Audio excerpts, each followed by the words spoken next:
Hi, welcome back guys. This is your friend, Cabbage Head Fanfics, back with amazing fanfiction. This is the series of What If Deku Was Hunted by the Spirits. Now before starting, please give this video a like and subscribe to the channel if you want more videos like this. Now let's get into the fanfic.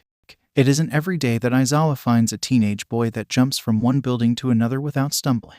Aizawa couldn't help but feel impressed by this boy's actions, but he still has a lot of unanswered questions about him. Unfortunately, receiving answers from him wasn't a piece of cake. Aizawa is gazing through the one-way mirror at the boy who is handcuffed seated on a chair. He hates to admit, but the boy shows promise when he encountered him last night. It was midnight when Aizawa was on patrol as the pro-hero Eraserhead. He was walking through the streets keeping an eye out on any villains or threats until he heard the sound of clanging. He ran swiftly to the source of the sound, which came from a dark alley. Dark alleys weren't a good sign for him and always lead to a bad end. Suddenly he stopped dead in his tracks as he finds nothing. Could he have imagined it? Is he out of his mind? The person couldn't have escaped since the other route led to a dead end.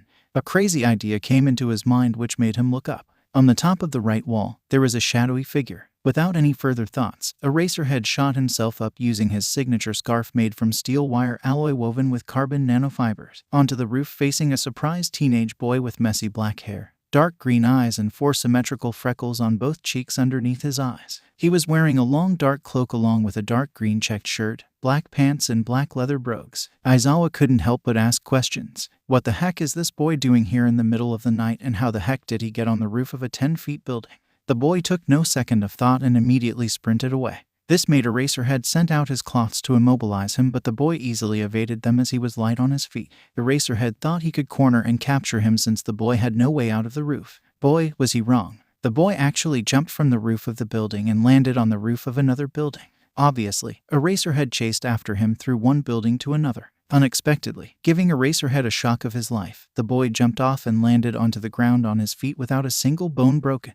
Then he kept running, leaving a startled pro-hero who couldn't believe on what he saw. It must be his Quirk. The pro-hero unleashed 2 cloths which wrapped themselves tightly around a railing. He jumped and swung with the cloths around the railing, loosening until they were eventually released as Eraserhead landed onto the ground.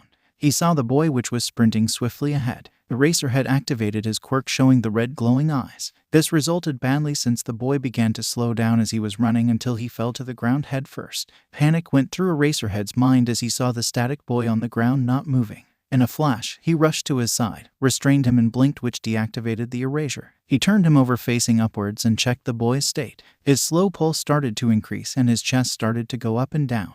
Aizawa sighed in relief knowing that he didn't kill him. He couldn't help but think that his Quirk is connected to his life source, which is totally rare. What more mysteries lies on this boy? Eraserhead's thoughts were interrupted as the boy's dark green eyes opened.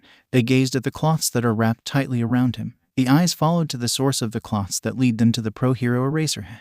Realization was seen through the boy's eyes as he mumbled, "Looks like I'm seriously F-ed." Thanks to the police, they found out that the boy's name was Midoriya Izuku. Unfortunately, the records didn't give much information, which concludes the fact why Midoriya was currently in the interrogation room waiting. Midoriya, being frustrated, could not believe that he got captured. Why is this time different than the other times? He clearly did what he thought was right, which is nothing wrong. He was fidgeting his fingers thinking, great, just effing great. And here I thought my day couldn't get any worse. Getting captured by no other than the effing famous underground hero. Let's see how I'm going to get through this. Midoriya heard footsteps approaching the door and immediately turned his head before the door opened. A tall man with short black hair and black eyes, who was wearing a black suit underneath with matching slacks and dress shoes, entered the room. "You must be Midoriya Izuku," he claimed as he took the chair behind the table opposite Midoriya.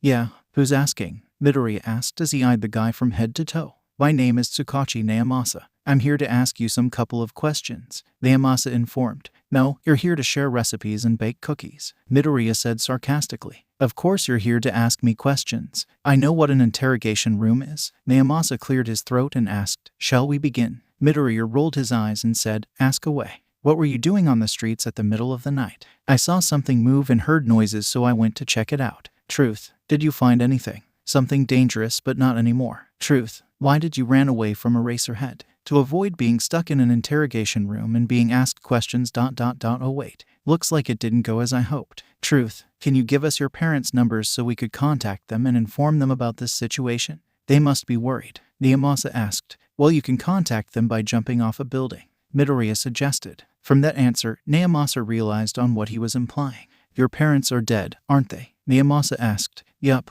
Midoriya said, putting emphasis on the P. Truth. Do you have any relatives or guardians? Nope, not that I know of. Truth. This astonished the detective, which made him say, surely there has to be someone that looks after you. Nope, he said. Truth. Naomasa couldn't believe what he's hearing. It's impossible for a 14-year-old boy to live on his own. He admits that the answers that Midoriya gave him were all truths. Unfortunately, Naomasa couldn't ask even further. He makes this clear as he informed Midoriya. Since you haven't committed any crimes, didn't cause any damage, and we found no evidence to further investigate, we have to let you go. I give my sincere apologies. Don't worry, it was just a misunderstanding. I'm sorry that I wasted your time. Midoriya said. An escort will arrive shortly to remove those cuffs off you and lead you out of the building, Naomasa stated right before he exited the room. Naomasa entered the other room next door, finding Aizawa staring with intent at the boy behind the glass. Little did Naomasa know that Aizawa was listening to every word that came out of the boy's mouth with huge interest. Did you detect anything?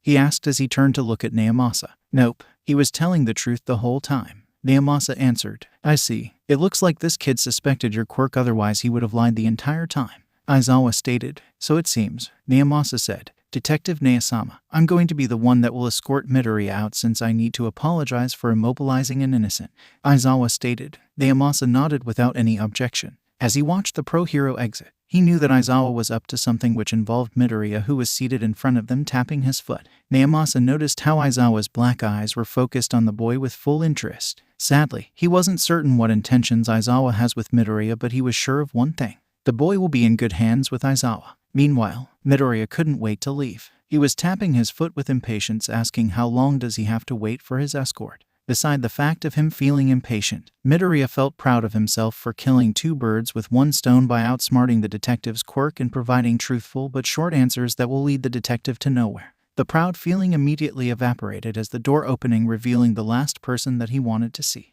The pro hero Eraserhead. His green eyes turned to the slender tall man with messy shoulder-length black hair that partially hangs in front of his face, meeting his half-opened black eyes. With a blank expression, Midoriya asked, You're the escort? Aizawa doesn't respond, but instead he showed him a key. As he uncuffed Midoriya, the boy rubbed his wrists. Follow me, Aizawa ordered. Midoriya did what he was told by following the pro hero and walking through the corridors by his side. Aizawa broke the ice by asking, How are you feeling? I'm good, excluding the fact that my life flashed before my eyes. Midoriya responded in a calm tone. I deeply apologize for that. I did not know that your quirk was connected to your life source, Aizawa said. Neither did I, apparently, Midoriya admitted. Aizawa raised his eyebrow at that statement. They arrived at the exit of the police station. As Midoriya exited, Aizawa also followed him by his side. You don't have to escort me anymore. I know my way to my apartment from here, Midoriya said. I know, but still, since you found something dangerous, as you stated, I'm just taking precautions, Aizawa explained. Aizawa noticed how the boy's face remained with a blank expression, giving him no indication of surprise or worry. Oh, are you sure? It's pretty far, so I have to use the train to get there. Besides, shouldn't you be getting rest? Midoriya asked. I have the night off. Besides, I know a shortcut, he answered. Then Midoriya nodded and gestured him to lead the way. Aizawa continued walking with Midoriya following by his side. So what's your quirk? He asked. A blessing and a curse, Midoriya admitted. This made Aizawa raise an eyebrow, which made him ask another question. What is the thing that you considered dangerous? Life-threatening, Midoriya answered. That's not the answer I wanted, Aizawa stated. Well, sometimes what we want isn't necessarily what we get, Midoriya said bluntly. The pro hero was unamused by his answer. Midoriya noticed, which made him roll his eyes and mumbled. Besides, it's not like you'd believe me anyway. Aizawa heard that and got the hint to drop the subject, and so he did. He didn't pursue him even further, but still had a nagging feeling that there's more to this kid than he realizes. Whoa, Midoriya said as he got distracted by a building. Aizawa noticed that they were walking in front of the UA barrier. Looks much bigger than in the pictures I've seen. I see, they have pretty high security due to that barrier. Must be to keep villains or the press out, Midoriya said out loud. Aizawa raised an eyebrow at the boy who just talked to himself out loud. Midoriya noticed the pro's expression and apologized. Sorry, due to the fact that I've been alone for a long time, I tend to talk to myself. Don't worry, Midoriya. I do the same thing when I'm on night patrols, Aizawa admitted. You weren't wrong though. Midoriya was about to smirk, but his eyes widened and yelled. Eraserhead, watch out. Eraserhead, watch out. He activated his quirk, forming a green transparent barrier surrounding him and the pro hero. It protected them from the blast. The pro hero noticed that there was a man behind them growling at them. Get back, Aizawa said as he pushed Midoriya out of the way. The attacker sent out puddles of a black substance left and right. Aizawa didn't wonder what the black substance does, but he was sure it was bad, so he dodged every single one of them.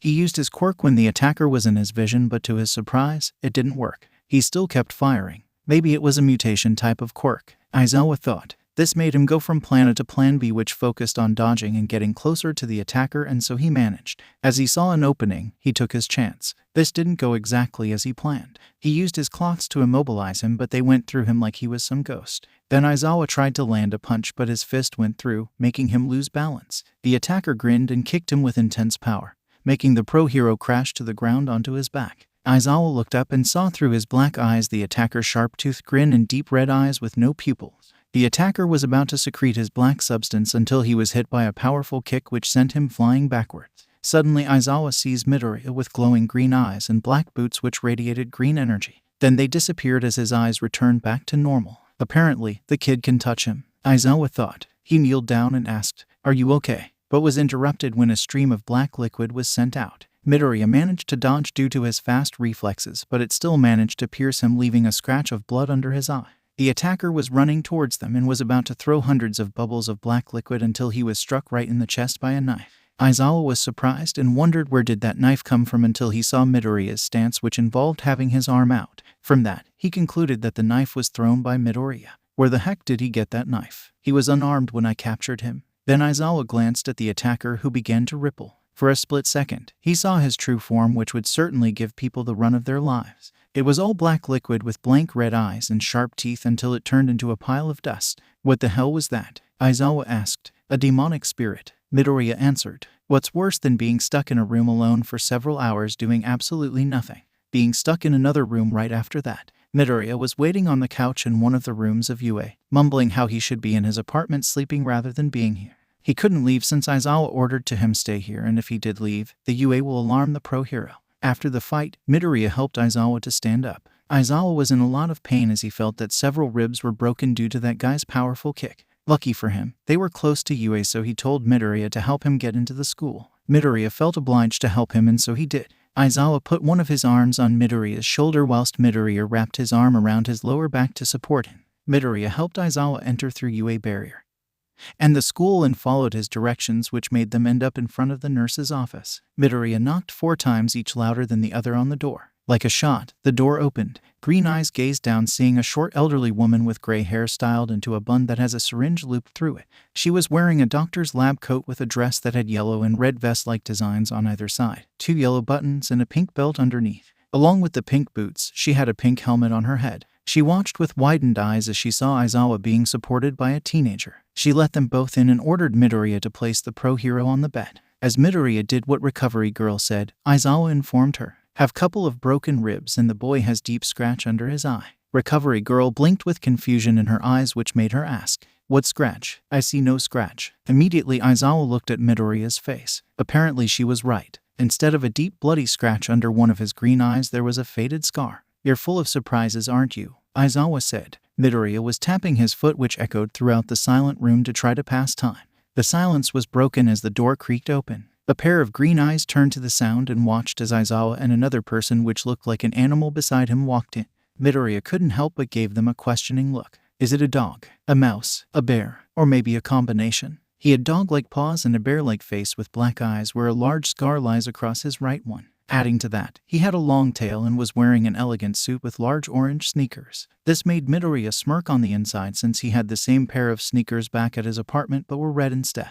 Black eyes of the humanoid mink met with green ones. "Hello Midoriya Izuku. I'm Nezu, the principal of UA. Nezu introduced. "From the way you're talking and your position at this school, something tells me that you're probably a mastermind." "No doubt," Midoriya stated. This made Nezu smile as he says, "I see you're quite observant. No wonder Eraserhead informed me about you, but the real reason we're here is to talk about what happened in front of the school." "You believe him?" Midoriya asked. "I was quite curious and intrigued when Eraserhead explained it, so I went to watch the security feed of the security cameras that were placed outside the school. It made things clear," Nezu admitted. "There's no way that you could see what we've seen, since no piece of technology can capture their true form unless," Midoriya said as he talked to himself out loud. It has something to do with your quirk. Nezu nodded, acknowledging the boy's intelligence, and explained, my quirk is called High Spec. It grants me superior intelligence that surpasses humans. It also allows me to see things that even humans can't see clearly. That's extraordinary, Midoriya complimented. I appreciate the compliment, but I need you to explain certain things such as your quirk and your involvement with the spirits. Anything we discuss won't leave this room, so you have me and Eraserhead's complete trust,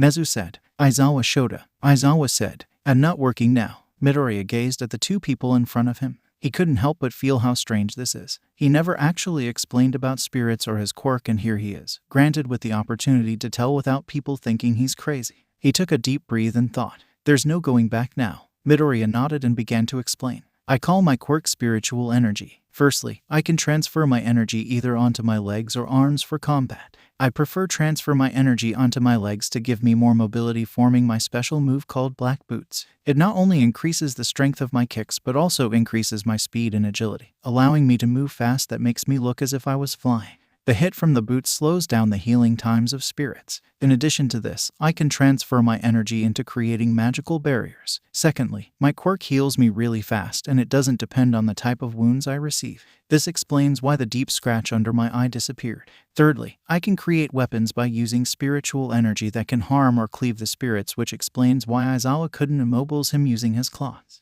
The main ones that I create are knives, which give me an advantage in surprise attacks from short range and long range. Also, I can sense other spirits' energies and sense if they're a threat or not. The last thing I could do is teleport, but the main disadvantage is that it requires a large amount of spiritual energy, which I only use for emergencies. It only works if I've been in that place, such as my apartment, the police station, and this room. In addition to everything I've just said, is every time I use my quirk, my eyes glow. Midoriya swore that Nezu's eyes lit up as he finished explaining his quirk. That's such a fascinating and rare quirk, Nezu complimented. So to harm these spirits it would require spiritual energy, Aizawa stated. Midoriya nodded. Care to explain about these spirits and why they want to hunt you down? Aizawa asked. There are mainly three types. First type are the spirits that chose to roam the mortal world to observe and help other spirits. They're quite friendly and some follow their loved ones around. A second type are the lost ones, which are stuck in the mortal world by something like a duty or a purpose and can only return to the afterlife by fulfilling it. Some were previously evil spirits that I cleaved and went to the afterlife by doing me a favor. Lastly, the third type are the demonic ones that are basically evil from head to toe. They can harm innocent spirits and as well as mortals. They're the main ones that hunt me down due to their ambition of power and pride to rise to the top. After I cleave them, some transform into lost spirits that apologize for their actions and repay their debt, whilst others turn to dust since they're too evil to roam in the mortal world and are claimed by death. So how do the spirits harm mortal people? Nezu asked. Either by haunting them, making them go crazy, or possessing them. The last one happens rarely, Midoriya answered. Thank you, Midoriya, for your brief explanation. I'm really interested into knowing and investigating your quirk even further, which is why I'm offering you a preposition. Before you ask what it is, I'm going to give you an explanation myself, Nezu said. Midoriya looked at both of them with a questioning look. You see, usage of your quirk in public is clearly illegal without a license. Since people don't see them as spirits, the police might consider it as self-defense, but they also might consider it as vigilantism, which is why we need to take every precaution. Nezu explained. I've been doing this for 10 years, in which I have never been caught once until Eraserhead came along. Besides, according to the government, I'm quirkless, so I'm technically not breaking the law, Midoriya stated. We're just trying to help for any possible outcome that might happen in the future. You might get into a lot of trouble if someone records you fighting a spirit, which might be interpreted as a human being, and posts it on the media. The police will most likely arrest you for quirk usage and for lying or not informing the government about your quirk, Nezu explained. There are many other possible outcomes, which is why we're offering this preposition that can make your life easier, Aizawa said. We're offering a recommendation spot in the heroics class in Class 1, where Aizawa is the homeroom teacher of that class, since he's the only one who knows your real quirk. You will spend 3 years to train and study to get a hero provisional license. This would help you just in case you run into the police in the future. Also, during those 3 years, Aizawa and I can give you a permit to use your quirk in self-defense just in case evil spirits attack you.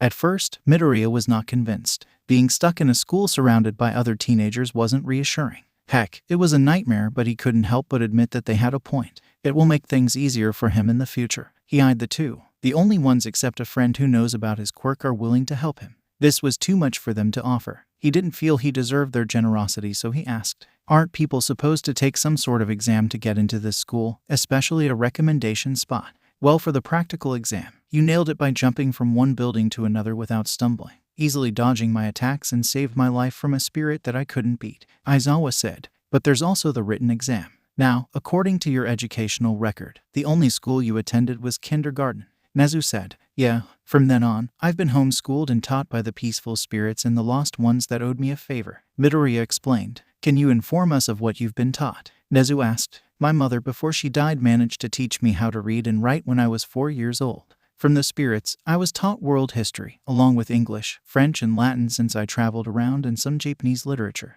Midoriya explained. "That makes things easier," Aizawa admitted. "Well, in that case, Midoriya, you're going to need to take this test seriously since a pass mark higher than average is required for a recommendation spot and you only have 2 months. Think you're up for it?" "Sure, I can manage these 2 months stuck in my apartment," Midoriya said. "As for that, we're giving you a permit due to the fact that you're living alone without any permit of a parent or guardian," Nezu explained as he gave Midoriya a paper. Aizawa informed. "We can also buy you your books and uniform." "No, there's no need for that. You guys are doing so much for me so I can buy them myself," Midoriya said. "Are you sure, kid?" Aizawa asked. "Yeah, my mother left me a lot of money before she died," Midoriya half lied. "Partially, yes. His mother have left him money, but his job of fighting evil spirits always did an old friend a favor and he returned it by paying Midoriya."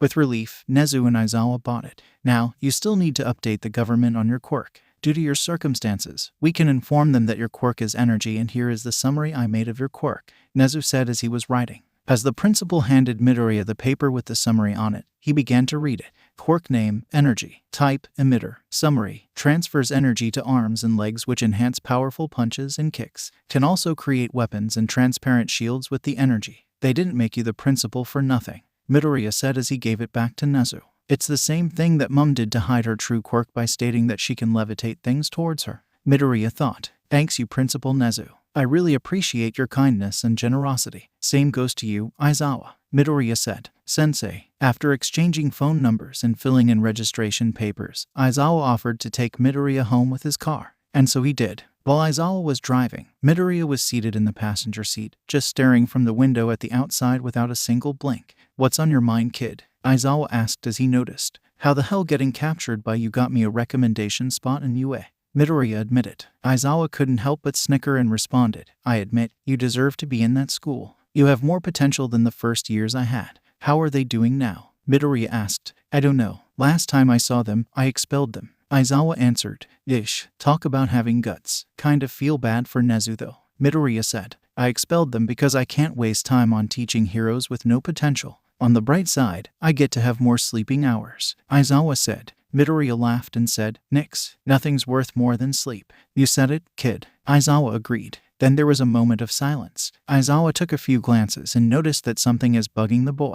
The pro hero didn't know how to approach him until the boy opened his mouth. "Okay, Aizawa-sensei, I'm going to cut the chase. Why are you and the principal being so generous to me? Is it because the fact that I have a rare quirk, or is it because you pity me because of my situation?" Aizawa looked at the boy that was waiting for the answer. Straight to the point. "Huh." Then Aizawa answered truthfully. "The truth is I told Nezu about accepting you and he immediately agreed. I don't know why he agreed, but that principal is always up to something, so don't ask me why is that. Anyway, the real reason is that I admire you. You've been fighting against these spirits your whole life even though you were basically a walking target. You didn't run and hide, but instead you fought and saved. That takes a lot of guts for a kid like you. I'm surprised you haven't gone insane by living alone, which makes you strong and independent. Also, you have an intelligent and analytical mind due to the fact that you've been doing this without the police knowing or getting caught for a number of years, and for figuring out Nezu's and Detective Naomasa's quirk." "Oh, so you figured the last part," Midoriya said. "Yeah, I did. The thing is, kid, you got heart. After that fight with Spirit, you could have chosen to run away, but instead you took me to Recovery Girl, and also even though the job of fighting evil spirits is exhausting and dangerous for a kid like you, you're still doing it to prevent them from harming others. I don't see any reason not to give you the hero provisional license right away since you clearly have the experience and are a hero already, but even heroes deserve a break. This is why we accepted you to UA. We wanted you to live a simple life by making friends, learning subjects, and doing homework. You'll also have heroics training, which might be beneficially helpful when it comes to different types of situation. I know for a kid that lived alone for most of his life isn't going to be easy, but it will be beneficial for you. Being stuck behind a desk listening to nagging teacher is beneficial," Midoriya said with sarcasm. "I don't blame you since there is present Mike," Aizawa said. Midoriya laughed with tears forming in his eyes, which made Aizawa grin behind the scarf. Seriously, what does he teach? He asked. English, Aizawa answered. Remind me to wear a pair of earmuffs during drama. Midoriya said. Drama? It's grammar and spelling you need to watch out for, Aizawa said. This made Midoriya laugh even harder, which made Aizawa realize that this is what the boy needed. He noticed several times the light of his dark green eyes as he interacted with him and Nezu, which surely differed from the dull, lonely and dark eyes he wore daily. Aizawa's thoughts were interrupted by Midoriya stating, "Stop here." They stopped in front of a large building with numerous apartments. Remember, kid, 2 months, study hard. If you need help, you can contact me since I gave you my phone number. Aizawa-sensei, thanks for everything, Midoriya said as he unbuckled the seatbelt. Midoriya exited and walked forward, but then he stopped. He turned his head back to Aizawa and added, "Also please try not to kill me when you meet me next time. As long as you don't run off and jump off from buildings." Aizawa responded. A smile appeared on Midoriya as he nodded. Then Aizawa watched the teenage boy entering before he drove off. 2 months later, Midoriya just exited the room after taking the written test. He couldn't help but feel sure that he passed with flying colors. Studying for it wasn't easy. Heck, it was hell for the past 2 months between studying and fighting against evil spirits. Praise the Lord that they were nice spirits that offered a hand in Midoriya's studying, including Aizawa-sensei, who gave him pointers on the main subjects that are going to be asked on the test. He visited the library, meeting some evil spirits on the way, to lend some books that Aizawa-sensei suggested to him. Got all that? Aizawa asked. Yeah, pretty sure I'll have the whole library in my apartment these next 2 months, Midoriya said as he eyed the list of books that he'd taken. So kid, mind telling me where the heck did you learn mathematics? Aizawa asked. Oh yeah, turns out there was this evil spirit that I defeated when I was 10 years old, which turned out to be a lost spirit that was a maths teacher. Turns out, he went mad buying cooperate students in his past life and killed himself, turning into an angry spirit. As I freed him by cleaving him, he explained everything and apologized. So I told him to apologize by teaching me math so possibly this guy can finally rest in peace, and he happily obliged. Honestly, I didn't know what I got myself into. I was so naive back then, not knowing about the horrors of mathematics. Aizawa snorted at that remark. But with the spirit's help, I managed to learn everything within a year or two, and the guy rested in peace. Midoriya finished. Within a year or two, huh? Aizawa said.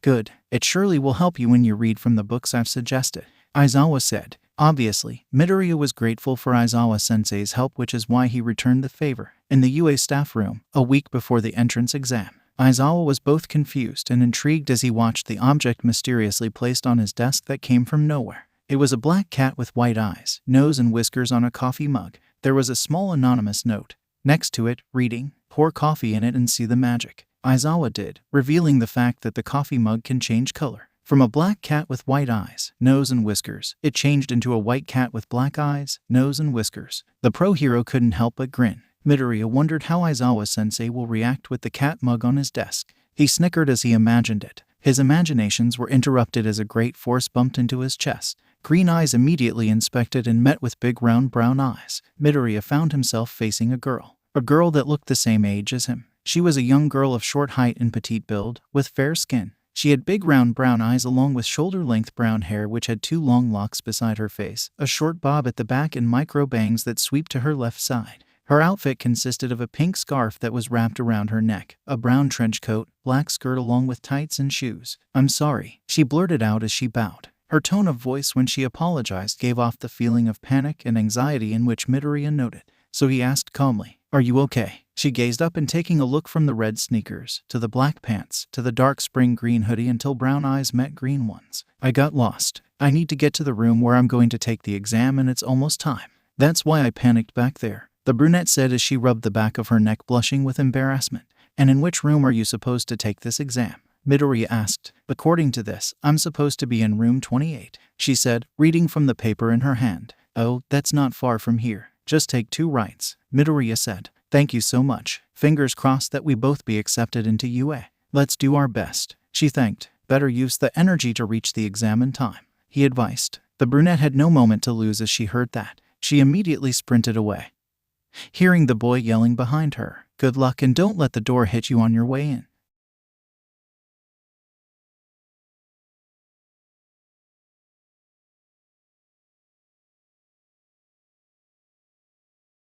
Maybe going to this school won't be so bad. The next week, Midoriya received a letter which told him that he aced the written exam. Later that day, Aizawa-sensei sent him a message. Aizawa, good job, kid. Welcome to school. How? Midoriya, thanks, can't wait. Aizawa, also thanks for the mug. How did you know? Midoriya, I always see a piece of cat fur on your hero suit even when we first met. Aizawa, glad I have you in my class. Makes things easier. Midoriya, are you sure about that? A young man of average height, with ash blonde, spiky hair and sharp red eyes named Katsuki Bakugo was wearing the UA uniform save for the customary red tie. Underneath his blazer, he wore a white button-up shirt with the first couple buttons undone, despite wearing a belt along with the uniform's green pants. Bakugo did not pull them up all the way, giving his pants a baggy appearance. Anyway, Bakugo was ready and set for his first day in UA. He couldn't help but grin, not that he was the only one from his previous high school that got in, but also that he was the one that got first place in the entrance exam. He got out of the house early this morning and headed towards the train station. As he walked, he stopped at one place where he always stopped on his morning walks to preschool, elementary school, and middle school. It was where they lived, where Deku lived. He looked at the building of apartments. He hadn't forgotten the day when the Midoriyas moved suddenly without giving any explanation.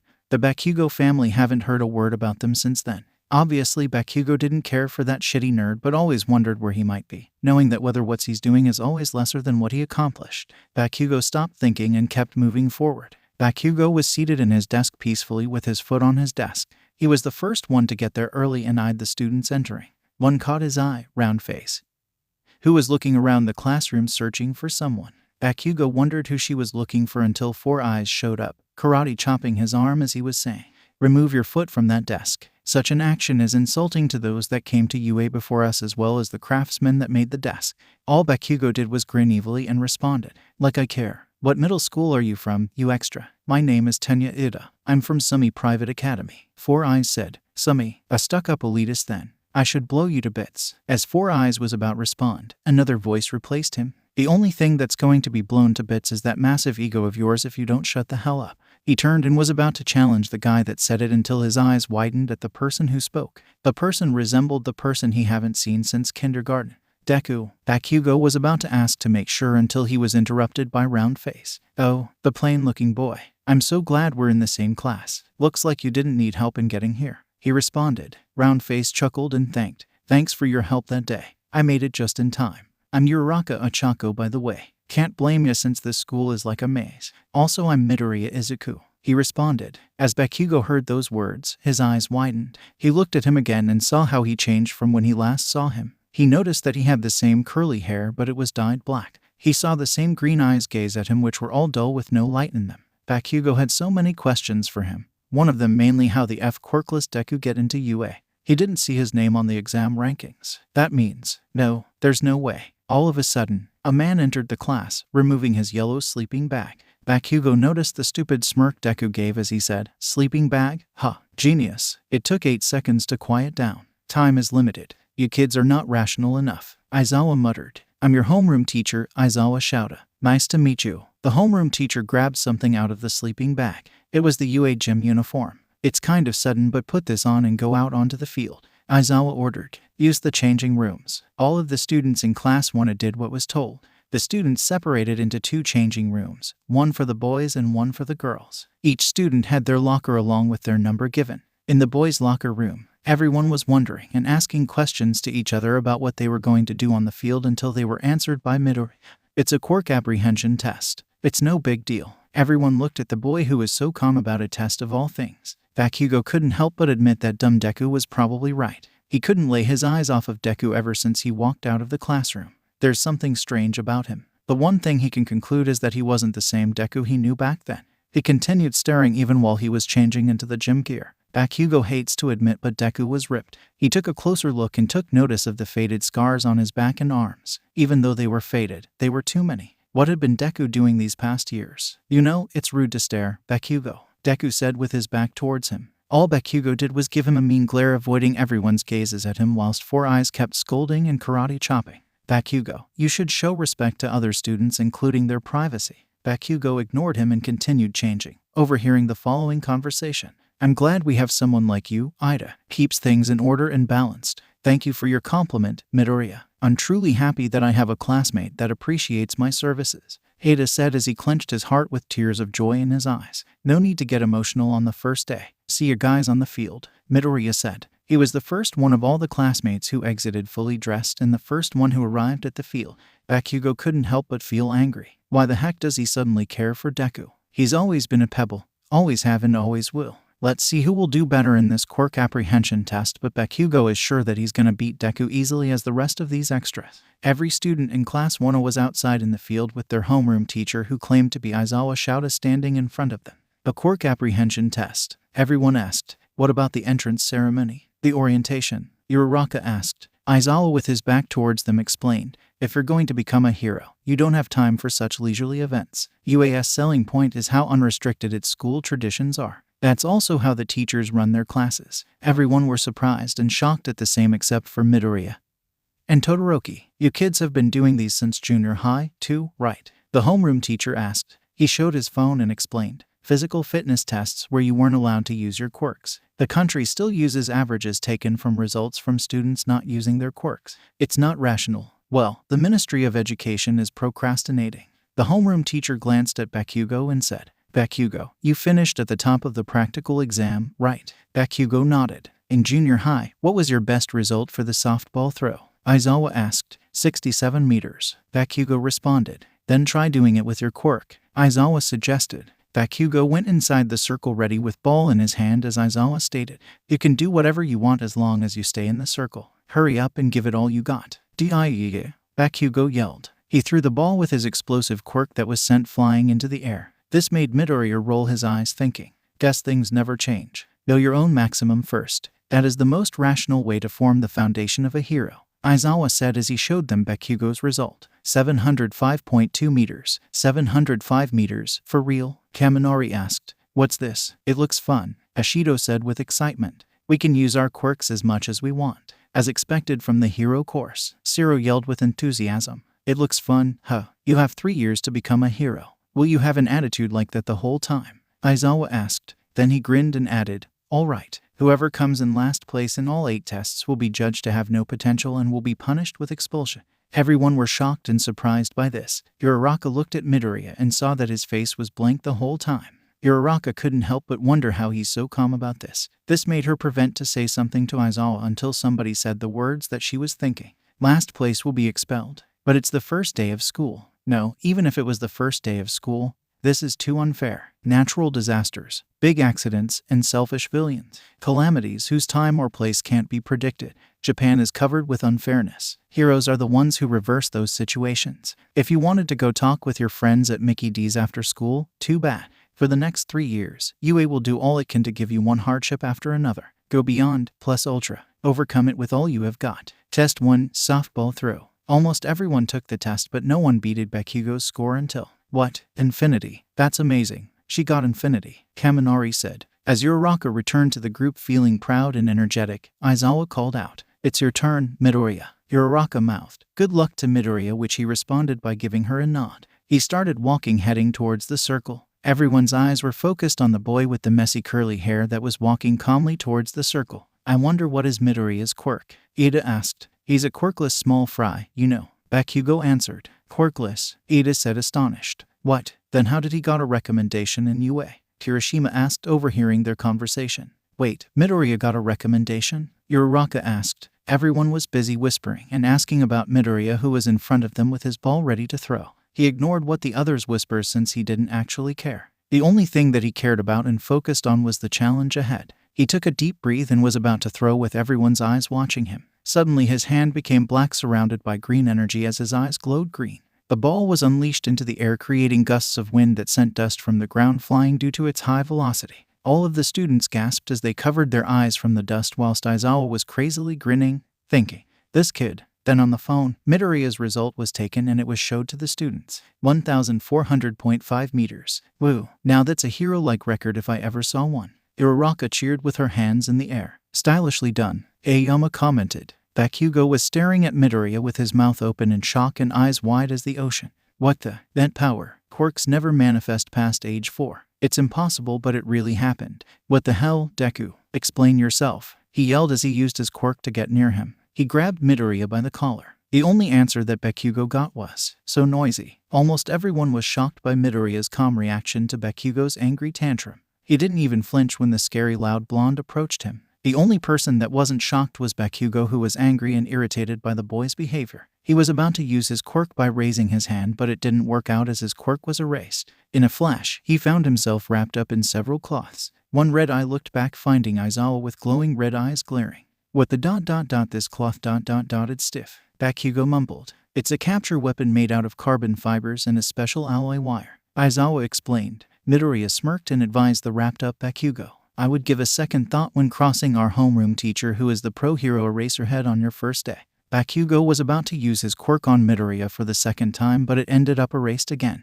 "Geez, stop using your quirk. I'm getting dry eye over here," Aizawa ordered. Bakugo stopped and eyed Midoriya, who was walking back to the group with hands in his pockets. "He was just another pebble in my path up until now. What a waste of time. Prepare for the next event," Aizawa informed. Event 2, 50-meter race. Ada made it in 3.04 seconds with his quirk called Engine, whilst Asui made it in 5.58 seconds with her frog quirk. Next was a blonde-hair boy with a tail named Ajiro Mashirao against Uraraka. She made her clothes and shoes lighter with her quirk called Zero Gravity, which allowed the things she touched get unaffected by gravity. She made it after Ajiro, but managed to be faster than she was back in middle school with 7.15 seconds. Then it was Aoyama against Ashido. The pink girl used her acid to skate on, whilst Aoyama used his naval laser to launch himself into the air like a rocket in a horizontal position. Aoyama dropped to the ground halfway to prevent having a stomachache and continued using his quirk in 5.51 seconds. Finally, it was Bakugo versus Midoriya. Both were ready on their marks in separate lanes. Bakugo eyed his opponent with determination to beat him, whilst Midoriya looked forward with a blank expression on his face, not once looking at his opponent. This irritated Bakugo, thinking that he'll remind Deku of where he belongs, and gave him a snarl. Midoriya's eyes took a quick glance at him and met with angry red eyes. Again, Midoriya rolled his eyes. Then their gaze returned to looking what's ahead as Aizawa yelled, "Ready, set, go, explosive speed turbo." Bakugo yelled as he unleashed the largest explosions using both his hands. He did this mainly to distribute the force. This resulted launching himself forward with great velocities. He looked back, grinning, and thinking that he left Deku bite the dust, or in this case, the explosives. Eyes widened. There was no one behind him. Then he heard 1.01 seconds. Then Bakugo crossed the finish line. 4.13 seconds. Everybody watched in awe at Midoriya, which still the same blank face despite the compliments he was given. This irritated Bakugo even more. That shitty nerd. Third event, grip test. The student U.S.J got the highest score on the grip test. 540 kilograms. 540 kilograms. Are you a gorilla or an octopus? Zero asked with astonishment. A sexy octopus, Minta asked. Then Midoriya came along and Minta snickered, thinking there's no way this scrawny guy can beat Shoji's score. Midoriya gazed at the grip recorder and grabbed the handle. He transferred his spirit energy to his fingertips, which turned black, emitting green energy and grip. His grip almost broke the handle as it read 900 kilograms. Minta, Zero, and Shoji all looked at Midoriya with shock on their faces while he placed the grip recorder onto the table. "I wonder what he's been gripping," Minta asked, thinking in a perverted way. Midoriya overheard him and hit him at the back of his neck, saying, "The only thing you should ask is for your humanity." Zero laughed whilst Minta grumbled as he rubbed his neck. Shoji nodded in agreement and told Midoriya, "We should do this again in the future." Midoriya nodded and said, looking forward to it, "Shoji." Fourth event, standing long jump. Aoyama used his naval laser to get across.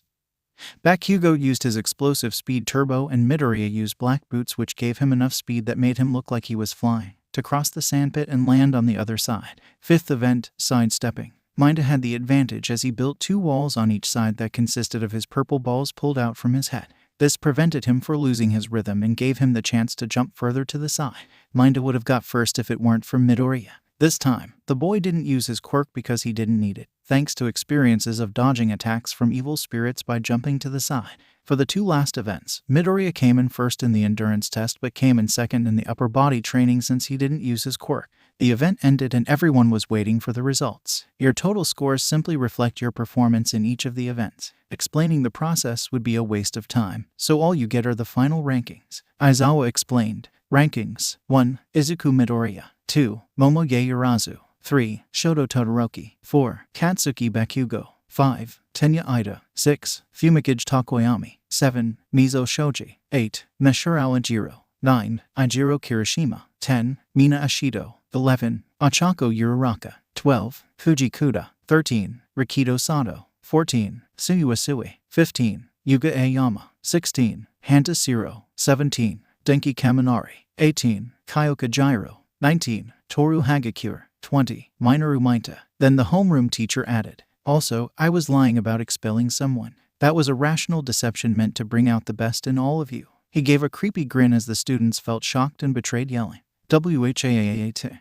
Well, of course it was a lie. Didn't take much to figure that out," Yaoyorozu stated. Then Midoriya chuckled, which startled everyone even more. From the normal blank expression he wore all day, now he had a smirk on his face. Good to know someone else was smart enough to figure it out. Also Aizawa sensei ... that was genius. Uraraka couldn't help but chuckle as well, including others. Anyway, we're done here. Your documents about the curriculum and such are back in the classroom. Give them a look, Aizawa explained. Midoriya was exiting the school but stopped as he heard, "Hey Midoriya, wait for me." He turned and saw Uraraka along with Tenya running towards him. "Uraraka, Tenya," Midoriya greeted. "Are you heading towards the train station?" Uraraka asked. Midoriya nodded. "We can go together. I really want to get to know you," Uraraka admitted. "Sure, Infinity Girl," Midoriya said, which made Uraraka chuckle. Then the curly-haired boy looked at Ida and asked, "What about you, Ida?" "I really want to get to know you and Uraraka better. As a student, I must be in good terms with everyone in our class," Ida explained as he karate chopped continuously. Midoriya imitated Ida by karate chopping as he said, "I'm glad to be of assistance." This caused Ida to stare dumbfounded at his new friends who were laughing so hard. After the laughter died down, the trio continued walking, heading towards the train station. While they were walking, Ida had his hand to his chin and said out loud, "I was really taken in by Aizawa-sensei. I even thought, this is the best of the best and such. I didn't think a teacher would encourage us with a lie. At first, Ida, I thought you were scary, but now I'm convinced that you take things way too seriously." Uraraka said, "Honestly, when I first saw him, I thought he's just earnest." Midoriya said, "I really appreciate your honesty." Ida admitted, "Oh, Midoriya, why did Bakugo call you Deku? He looked like he knew you." Uraraka asked, "Bakugo and I used to be childhood friends until I moved away. Deku means useless. He calls me that to make fun of me," Midoriya explained. "So it's an insult. Aren't you bothered by it, Midoriya?" Ida asked. "Nah, I couldn't care less about what that massive jerk calls me. All I do is have fun by ignoring him, which pisses him off even more," Midoriya said as he smirked. "I have to admit, Deku sounds like the Japanese word for you can do it, so I kinda like it," Uraraka admitted. "Well, when you put it that way, you can call me Deku if you want," Midoriya said. "Really?" Uraraka asked. "Midoriya, you're accepting it too easily. Wasn't that an insult?" Ida asked. "Well, if Bakugo hears you using that nickname in a friendly way, he'd surely be pissed off even more," Midoriya said as he smirked. "Besides, it's like using something of the enemy's advantage against them." "That's actually a good point, Midoriya. I shall use it in the future," Ida said. Midoriya and Uraraka couldn't help but snicker due to his seriousness whilst Ida was giving them a confused look. Finally, they arrived at the train station. "I believe we must part from here. It's nice meeting you, Midoriya and Uraraka. I'll see you in class tomorrow," Ida said as he saluted. As his two friends saluted back, both Midoriya and Uraraka were holding back their laughter. Then Ida left, leaving the boy and the girl. "So which train you need to get on?" Uraraka asked. Then Midoriya showed her his ticket, which made Uraraka's eyes widen. She pulled out her ticket and showed him her ticket. Apparently, they were going on the same train. Later on, they found out that they have an apartment in the same building. Both of them were standing in front of the building, looking at each other and then back at the building again in bewilderment. "You live here too?" Midoriya asked. "Yeah, my parents are out of town working, so I had to move here alone to attend UA. Does this reason apply to you as well?" Uraraka asked. "Nope, my parents are both deaf," Midoriya admitted. Uraraka immediately felt guilty of asking her question, but she noticed how Midoriya did not show any emotion of sadness or anger. He was perfectly calm and the usual, with a blank face, but Uraraka noticed one thing that changed. His eyes, from the green eyes that had little light in them, turned back to the dull ones. Uraraka decided to not pursue him even further about the touchy subject of his parents and decided to change subject. "What room number do you have?" she asked. 13, he answered. "Oh my gosh, I'm room 10, 3 doors ahead of you," she responded. "Really, I never came across you," he admitted. "I just moved here a week before the entrance exam," Uraraka responded. They both continued walking, with Uraraka looking at Midoriya curiously until she asked, "Deku, what were you doing there when I bumped into you?" Midoriya's eyes shifted towards Uraraka to meet her gaze and responded, "I was leaving after I took the written test in the early morning." "What about the practical exam?" Uraraka asked. I kind of already took it before and passed with flying colors, same with the written test. Midoriya said, I'm actually glad you got into UA. You literally did me a favor that day. So thank you, Uraraka said. No problem, Infinity Girl. Midoriya teased. Uraraka giggled and noticed that Midoriya was chuckling as well. The little light in his eyes returned. Then they both arrived on the same level. Hey, Deku, wanna meet up here tomorrow morning so we could go to school together? Uraraka asked suddenly. Sure, Uraraka. Meet me downstairs in front of the building at 6:30. He said. Deal, Uraraka said as she smiled. Let's exchange numbers just in case something happens, Midoriya suggested. Uraraka nodded with eyes full of excitement. Both gave each other their phone numbers and said their goodbyes. Before Uraraka entered her apartment, she kept a watchful eye on her friend until he entered his apartment and closed the door. Excitement began to fill her entire body for her next day of school. A new day where she can get to know her friends better, especially Deku. Deku is sure full of mysteries. The morning walk to school with her new friend Midoriya was normal. They talked and discussed about things, but in the end Uraraka felt something strange. Just like the previous day, Uraraka noticed that sometimes Midoriya's green eyes glow brightly green and gaze around, left to right for an instant before they return back to normal. The last time Uraraka saw his eyes glow was every time he used his quirk in yesterday's quirk apprehension test. She couldn't help but think of questions that were clouding her mind.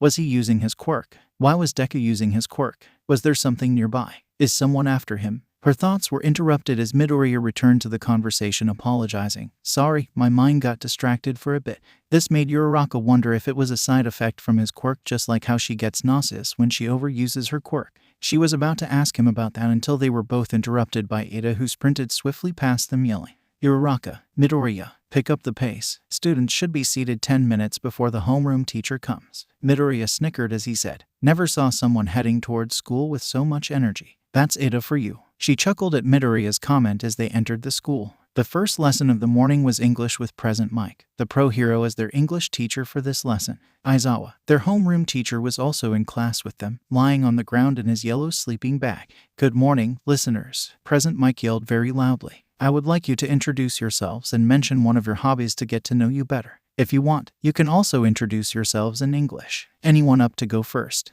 Everyone remained silent at that question and no one raised their hand until, I'll go first, but I'll introduce myself in English. Everyone turned, including Deku, towards the source of the voice, who was Midoriya, with his hand raised. Well, go ahead, Present Mike encouraged as he gave him a big thumbs up. Every pair of eyes were looking at Midoriya, who stood up and started speaking in English. Hey, my name is Midoriya Izuku. I'd like to mention that I like to annoy people, for example to the dumbass sitting right in front of me. Should probably change his face before it gets stuck that way. Also, for a competitive guy, you will surely win the Who is the Ugliest contest easily, but only if the contest allows professionals. Almost everyone was looking at Midoriya dumbfounded. The only people that understood Midoriya clearly and fully was Present Mike, Aizawa, and Yaoyorozu. Present Mike and Aizawa took a quick glance at Deku, who was glaring with a scowl at Midoriya. Hasn't even realized that he was referring to him. Present Mike burst into laughter with tears in his eyes. Aizawa couldn't help but hide his grin in his yellow sleeping bag, whilst Yaoyorozu let out a snort and immediately covered her mouth with her hand,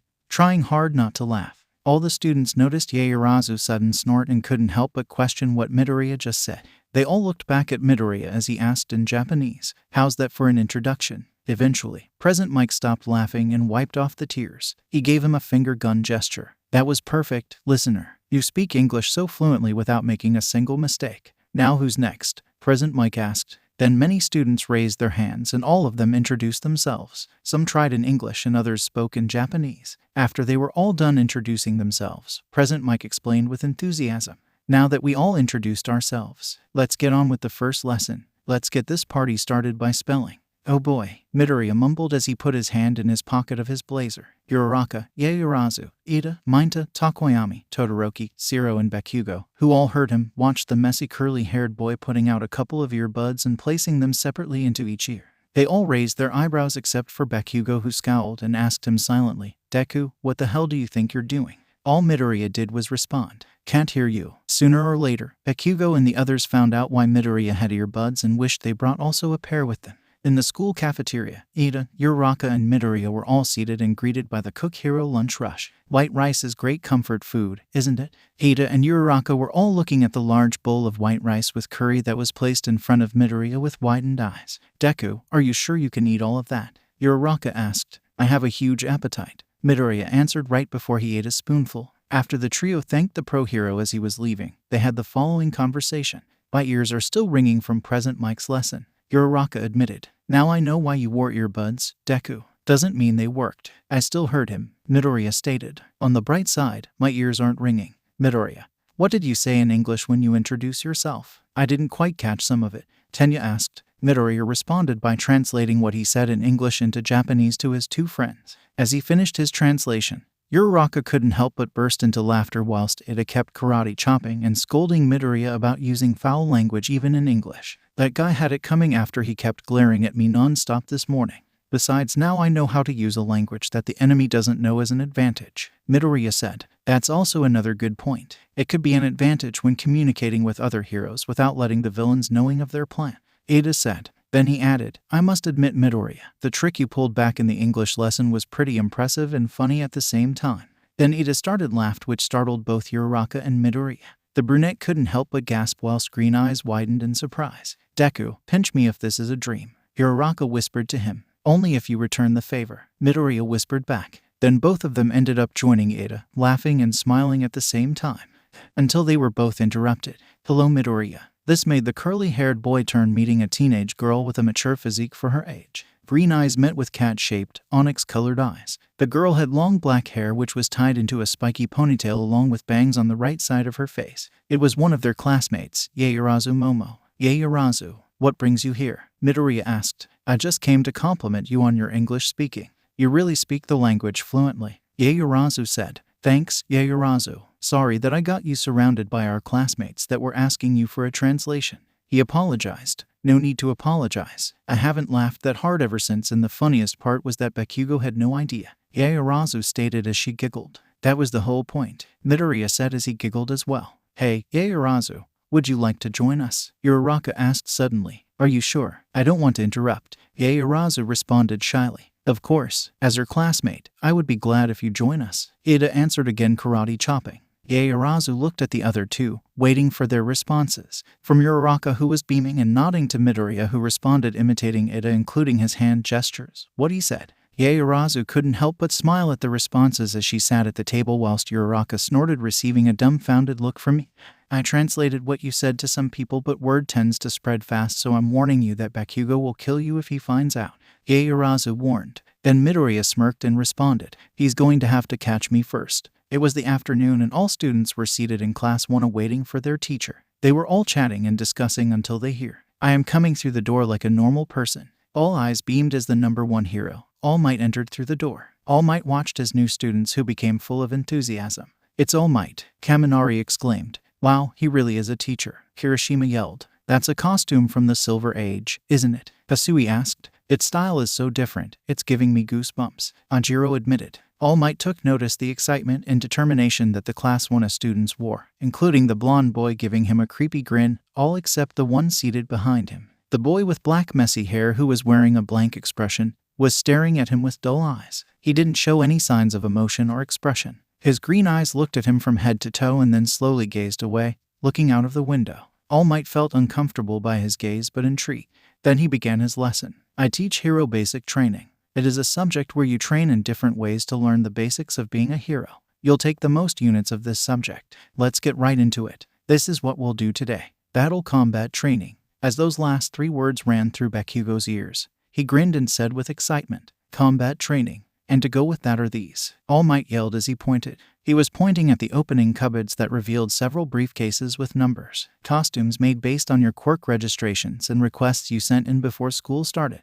All Might saw his students all gape at the mention of their hero costumes, except of course for the messy curled-haired boy. After you change, gather in ground beta, All Might ordered. All Might gazed at the hero costumes of the students of Class 1A as he complimented. That's great, everyone. You all look cool. As he again took another glance at them, he realized that they were 1 student short. Wait a minute, we're missing a student, he stated. Ida, who was wearing a black one-piece suit with a high collar, over which he wears various pieces of silver-colored armor, including a silver-colored helmet, a metal mask with holes that covers his entire face except his eyes, a metal collar around his neck, a breastplate, decorative mufflers extending back from his midriff, and metal vambraces that extend past his elbows and specialized metal boots which extend up past his knees, looked left to right and asked, "Wait, where's Midoriya?" "I'm here." Kirishima, Sato, Jiru and Kaminari jumped as a hooded figure appeared next to them out of nowhere. The figure pulled down his hood revealing their classmate Midoriya. "Where did you come from?" Kirishima asked with surprise. Midoriya shrugged and gave them a slight smirk as he walked away, leaving Kirishima and the others with confused looks. "So mysterious," Kaminari stated. "So manly," Kirishima whispered as he clenched his fist. Kaminari raised an eyebrow at Kirishima's statement.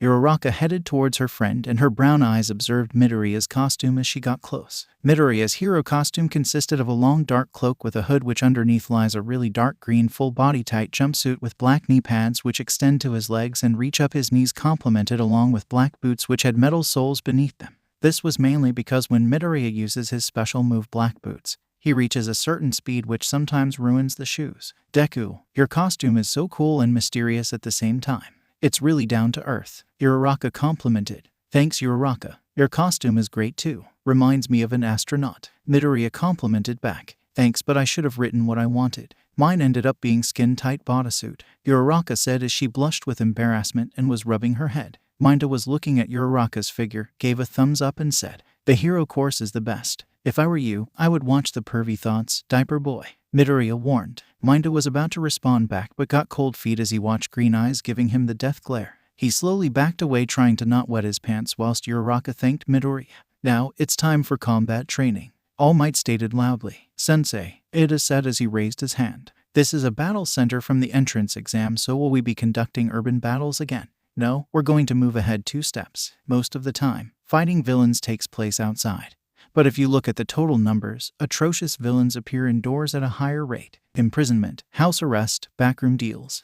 In this society filled with heroes, truly intelligent villains hide in the shadows. For this class, you'll be split into villains and heroes and fight 2-on-2 indoor battles. Without basic training," the Sui asked. "This is a real battle to understand those basics," All Might answered. "However, the key this time is that there's no robot you can just beat up. How will wins and losses be determined?" Yaoyorozu asked. "Can we beat them up anyway?" Bakugo asked. "Will the punishment be expulsion like with Mr. Aizawa?" Uraraka asked. "How shall we be split up?" Ida asked. "Isn't this cape crazy?" Aoyama asked as he showed his sparkling cape. "I'll answer all your questions," All Might said as he clenched his fist. Then All Might pulled a book which made Midoriya question. "Is that a script?" Midoriya couldn't help but snicker thinking the fact that All Might, who was the #1 hero, wasn't certainly the #1 teacher as the pro hero read from the script about the instruction.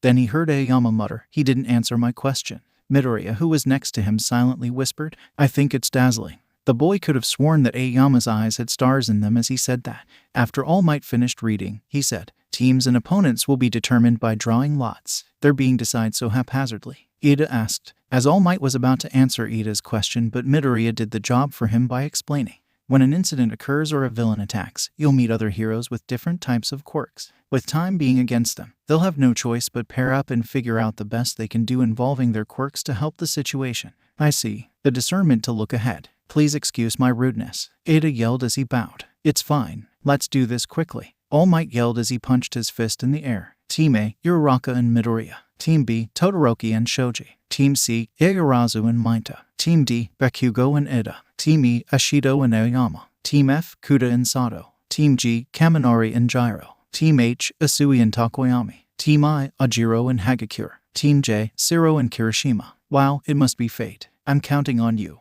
Uraraka yelled with excitement. Midoriya nodded as he slightly smiled. All Might put his hands in separate boxes, one in the hero's box and the other in the villain's box. "The first teams to fight will be these guys," he said as he pulled out 2 balls, one from each box. "Team A will be the heroes and Team D will be the villains. Everyone else, head towards the monitor room." Everyone followed the teacher to the monitor room, leaving the following students that were going to face each other. Midoriya and Uraraka against Bakugo and Ida. Midoriya's eyes moved to the left, meeting Bakugo's angry eyes. Bakugo watched with irritation as Green Eyes looked away slowly, showing no sign of fear. "I'll put him back in his place, which is beneath me." The 4 students were led to a building by All Might. As Bakugo and Ida were about to enter the building, they were both addressed by All Might. "Young Ida, young Bakugo, learn to think from the perspective of the villains. This is pretty close to a real battle. Go all out. Don't be afraid to get hurt." As All Might said this, he noticed young Bakugo eyeing with anger at young Midoriya. The boy took no notice of the angry stare since he was busy looking blankly at young Uraraka, who was punching fists in the air with enthusiasm and going up and down.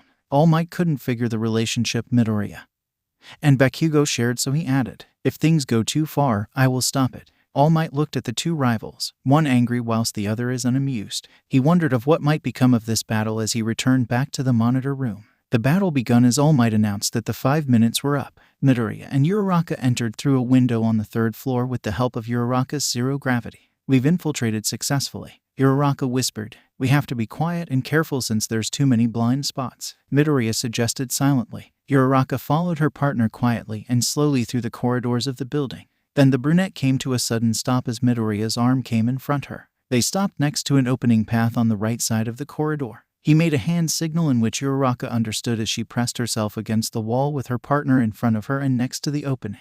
She watched him holding onto a knife that came out of nowhere in his hand as he stabbed the wall and put his ear against the handle. Monitor room. "What is Midoriya doing with the knife?" Kaminari asked. "It's a method used to amplify vibrations," Yaoyorozu answered. "Good answer, young Yaoyorozu. I have to say it's an uncommon tactic," All Might admitted. "Let's observe what happens next." Uraraka silently watched her partner having his ear against the handle of the knife until he whispered, "Uraraka, tap both of your feet. Make it look like you're walking." The brunette nodded and tapped her feet one by one until Midoriya signaled her to stop with his ear still against the handle. In a split second, he removed the blade from the wall, pressed himself against the wall like his partner and whispered to Uraraka into her ear, "Brace yourself." Uraraka and Midoriya stood perfectly still as Bakugo leaped into the corridor through the opening path, sending out a blast. Monitor room. "A surprise attack from the start?" Jiro asked. "Bakugo, that's cheating. A surprise attack isn't manly at all," Kirishima objected. "A surprise attack is a strategy too, but in this case, it didn't work," All Might said. Everyone looked at All Might with confused looks and their gaze returned to the screen. The blast flew exactly past them, leaving them without a single scratch. Bakugo couldn't see where they were with the smoke that was created due to the explosion until he received a major kick in the gut that sent him flying backwards. He eventually kept his ground and looked up, glaring at the person who kicked him in the gut. "That shitty Deku." Due to the smoke and Midoriya's kick, Bakugo hasn't noticed Uraraka running to the opening he came from. She kept running, searching throughout the building for the nuclear bomb and Ada. She couldn't help but wear a face of determination and pride, thinking, "Everything is going just as planned." Uraraka and Midoriya were outside using their 5 minutes wisely. Both were memorizing the building's floor plan and discussing. "Uraraka, if you were a villain, in which floor would you plant the bomb?" Midoriya asked. She took a look at the building's floor plan and answered, "I would plant it on the top floor, which makes it easier for me to know where the heroes are and to escape." "Exactly, but in this case, I'm thinking it's in the 4th floor to not make it too obvious and to prevent attacks from the above by heroes, especially a hero with a quirk like yours," he explained. "So we have a suspicion where the bomb might be, but the question is how are we going to capture it with Ida and Bakugo protecting it?"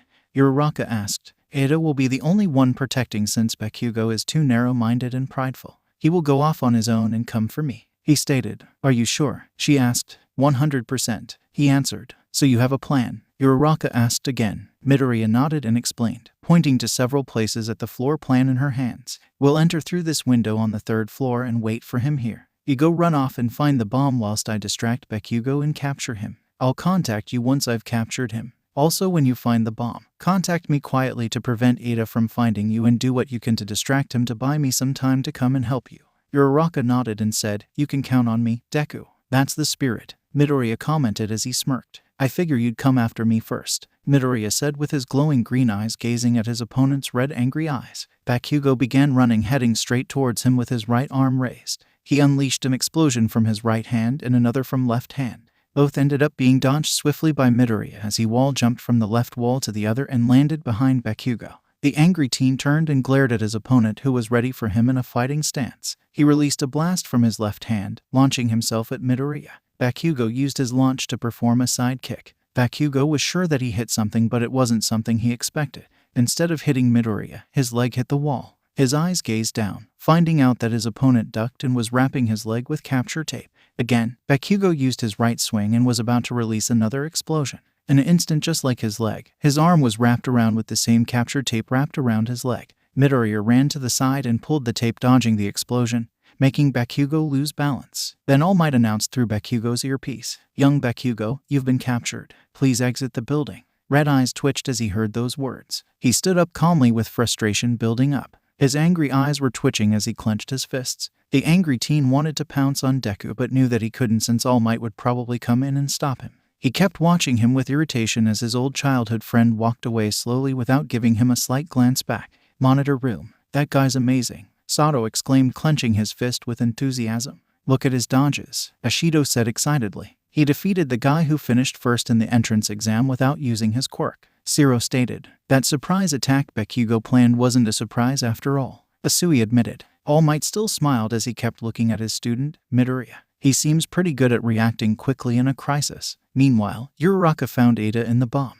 She was hiding behind the column, whispering onto her earpiece. Deku, I found Ada in the bomb. Middle of the 4th floor. Then she heard Midoriya's response. Good. Bakugo captured. Go with the plan. Uraraka nodded and watched Ada, who was speaking out loud, talking to himself. Bakugo is a natural at being bad, but that fits this training perfectly. Then I must also devote myself to being a villain. That's right. This is another trial to turn me into a man who will not bring shame to the Ada family. Become a villain. Be dyed with evil in order to become a hero. Then he turned with a creepy gaze and yelled, I am extremely evil. Biwahaha. Behind the column, Uraraka snorted out loud and lost it. She whispered to herself, this is comedy gold. Have you arrived, Uraraka? Ada asked. Shit. Uraraka took a deep breath and got out from her hiding place. She faced Ada, who was in front of the bomb, and yelled, Yes, you villain. The hero has arrived to stop you. I knew that you would come here alone the instant Bakugo ran off by himself. Your quirk allows you to make the objects you touch float. That is why I put away all the things on this floor before you arrived,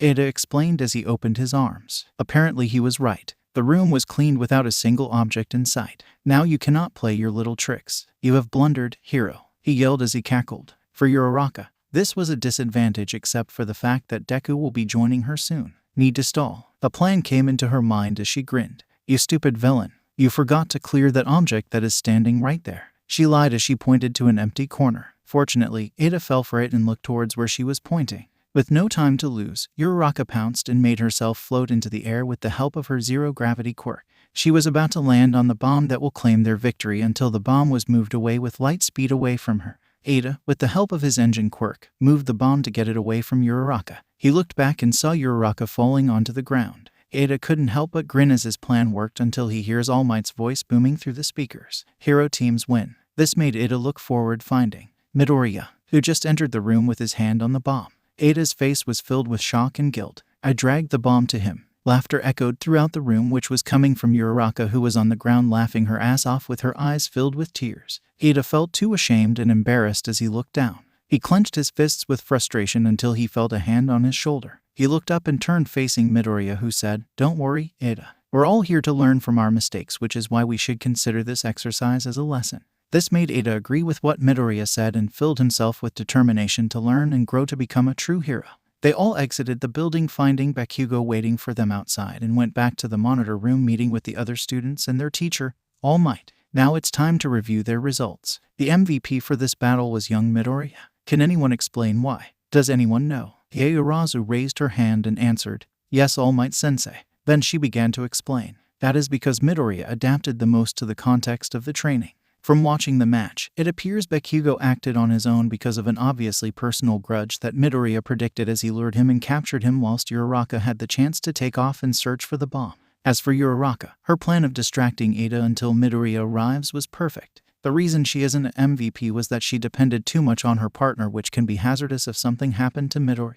Ada assumed that it would be a fight over the weapon as he prepared for Uraraka's arrival, but not Midoriya's, since he suspected that he was still fighting Bakugo. On the other note, the villains failed because there was lack of communication, whilst the heroes won because they discussed on a plan as was seen on the cameras. Therefore, there was communication between them, and that they took this exercise as a real-life situation since they did not break any rules. As Yaoyorozu finished, All Might added, Let's not forget that young Midoriya predicted young Bakugo's whereabouts with the knife technique. I have to admit that was a very clever method, young Midoriya. Then All Might put his hand on Midoriya's shoulder to congratulate him, but All Might discovered that Midoriya took the message differently. He slightly flinched as his shoulder was in contact with All Might's hand. This caused All Might to remove it slowly, watching the boy with a blank expression but with his fists loosening. All Might and Uraraka were the ones that only noticed this since they were the only ones close to him. The pro hero then continued, All right everyone, let's change locations and start the second match. Tackle this training after thinking about what we just talked about. The second battle between Todoroki and Shoji against Hagakure and Ajiro commenced and ended sooner than expected as Todoroki froze everything, including the entire building. All Might was shivering as he explained. He did not cause any damage to his teammate or the nuclear weapon. And on top of that, he weakened the enemy. Everyone was freezing to the bone and all wrapped themselves up with their arms to stay warm. Uraraka turned and found her friend with his head lowered, surprisingly not shivering. She noticed how he wasn't paying attention to the battle and kept staring at the ground. I wonder what he's thinking about. I was running across the room heading straight for the kitchen, clutching my All Might toy within my hands. I could barely hear the sound of water running from the sink due to the beautiful humming echoing throughout the room. The person who was humming was a tall and slim woman that was cleaning the dishes. She had green hair just like mine along with those amazing green eyes that shone brighter than the sun itself. They both turned as I jumped up and down energetically and yelled, "Mom, the computer." Again, my mother asked as she turned the handle next to the sink. As the water stopped running, my mother dried her hands and went to turn on the computer while I jumped onto the office chair. I was waiting with enthusiasm for my patient mother to put up the video in full screen. As she did, she said, "Geez, you probably added 10,000 views by yourself, Izuku. It's too scary for me. I can't watch it." Then she gave me one of her warm kisses on one of my round cheek and complimented, "Which is why I have a brave hero to protect me." I giggled as she walked off and continued her chores. I tapped the right click of the mouse and watched with anticipation, inspiration, and amazement as my favorite hero All Might saved hundreds of people with a smile on his face. As I finished watching the video, I got out of the chair in a flash and grabbed my mother's legs. "Mom, he's so cool. I want to be a hero that helps people just like him once I get my quirk," I yelled as I jumped up and down. My mother lifted me up with her soft hands. She looked at me and said these following words imitating All Might's expression of when he smiles, "You can do it." Seeing my mother's face imitating All Might's made me burst into laughter. She joined me and hugged me tightly, muttering, "We'll see, Izuku. We'll see." Deku, Midoriya blinked and took a quick glance at the screens. Suddenly he felt cold and noticed that the air escaping his nostrils was white. He turned and looked at his shivering friend. His friend, Uraraka, was watching him with her brown eyes filled with concern and worry. She placed her hand slowly on his shoulder and said, "Sorry, I was trying to break the ice." Midoriya chuckled and responded, "I guess Todoroki is the coolest among the class." Uraraka snorted and started laughing with both of her hands covering her mouth, to not interrupt the class along with Midoriya, who was chuckling. She saw his green eyes light up as he chuckled, making Uraraka feel accomplished that she helped her friend by cheering him up. From saddened eyes, they become bright ones which are full of life until they return back to normal as they gaze towards the screen. Uraraka wondered what was he thinking about, but she didn't want to intervene as she noted his saddened eyes. It was probably something personal. Could it be connected to how he flinched earlier? Could that be due to his past? She barely knows Deku and had the urge to ask him questions since day one, but she took notice that Deku was not the person who opens freely to others. So the brunette decided to do the best she can to earn his trust by being his true friend who helps him and cheers him up in the same way he does to her. Uraraka couldn't help but smile how things will be between them in the future. Maybe one day Deku will be able to answer her questions. Only time will tell. Everyone was out of the monitor room and stood in front of the exit looking at All Might, who was in front of them. He complimented them with a smile. "Great work, everyone. You guys took this one seriously. You all did a good job on your first training. To have such a proper class after Mr. Aizawa's class, it's kind of anticlimactic," Asui said as others nodded, agreeing with her. "We're free to have proper classes as well," All Might explained. Their teacher raised his hand and said, "Well then, I must be going now. Change and return to the classroom." In a flash, the pro hero sprinted away at light speed, leaving a gust of wind behind, blinding his students. "All Might's amazing," Kaminari said as he gaped. "Why was he in such a hurry?" Ajiro asked. "So cool," Minta said. The sprinting All Might looked back and observed two certain students. Bakugo, who was looking down. Young Bakugo is a massive pride, and there's nothing more fragile than a heart that's swelled to bursting. And Midoriya, who wore a blank expression. Same goes for young Midoriya, except that he isn't prideful as Bakugo. Midoriya looking down with saddened eyes, back at the monitor room. As their teacher, I must counsel them well, before the students separated into girls and boys. Uraraka told Midoriya that she'll meet him in class. All of the students went into their changing rooms. They began removing their hero costumes and wearing their uniforms whilst chatting and discussing. Before Midoriya began changing, he took a quick glance at Bakugo, who surprisingly wasn't glaring at him but was oddly quiet. Midoriya shrugged and removed his hero costume. Then he changed into his uniform and placed his hero costume into his metal suitcase. He began walking slowly, his head deep into thought, until he arrived in front of the class door. As Midoriya entered and saw a group of his classmates all talking and discussing, he went silently next to them and asked, What are you talking about? Kirishima, Ashido, Sato, Shiro and Aoyama jumped and turned, finding Midoriya behind them. Man, we gotta put a bell on you before you scare us to death, Shiro said. The next thing you know, the curled-haired boy becomes surrounded by some of his classmates. Good work, man, you were fired up, Kirishima complimented. I can't believe you fought evenly with Bakugo, who was first in the entrance exam, Shiro said with amazement. You did a good job dodging, Ashido complimented while pumping her fists. You guys did that in the first match, so the rest of us had to give it our all, too, Sato said as he clenched his fists. Aoyama said, you were far from elegant but was interrupted by Ashido as she kept jumping and yelled again. You did a good job dodging. From all of their statements, Midoriya gave them a raised eyebrow. All this attention is making him quite uncomfortable. I'm Ijiro Kirishima. We're all going training together right now, Kirishima said. I'm Hanta Shiro. Shiro said. I'm Yuga Aoyama. Aoyama said. I'm Mina Ashido. You did a good job dodging, Ashido said, fangirling and blushing. Then Asui popped out of nowhere and introduced herself. I'm Tsuyu Asui. Call me Tsu. I'm Sato, Sato said. Midoriya observed them from head to toe and said, nice to meet you all. Then Mainta jumped in and yelled, I'm Mainta. Midoriya sighed and commented, you're too loud. Takoyami, who was sitting on a desk with Ojiro and Jiru standing next to him, agreed with Midoriya by saying, I agree, Takoyami. The voice came from Ida, who wore a stern expression and walked strictly towards him. He kept karate chopping both of his arms, saying, that desk is not a chair. Get off immediately. It's not that big a deal, is it? Jiru asked. What's with those hands, anyway? Ojiro asked. Ida lowered his gaze with disappointment and said, you people, he continued as he raised his head and kept karate chopping swiftly. I cannot condone actions that disrespect the desks that the great men and women who are our upperclassmen once used. You're too loud, Takoyami mumbled. Midoriya, as one of the observers of their conversation, mumbled.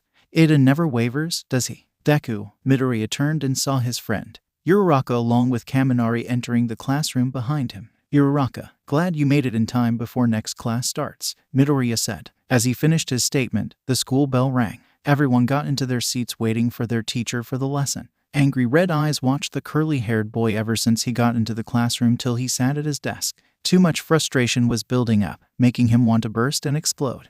But all he did was scowl. It was late afternoon where lessons ended and everyone was exiting UA.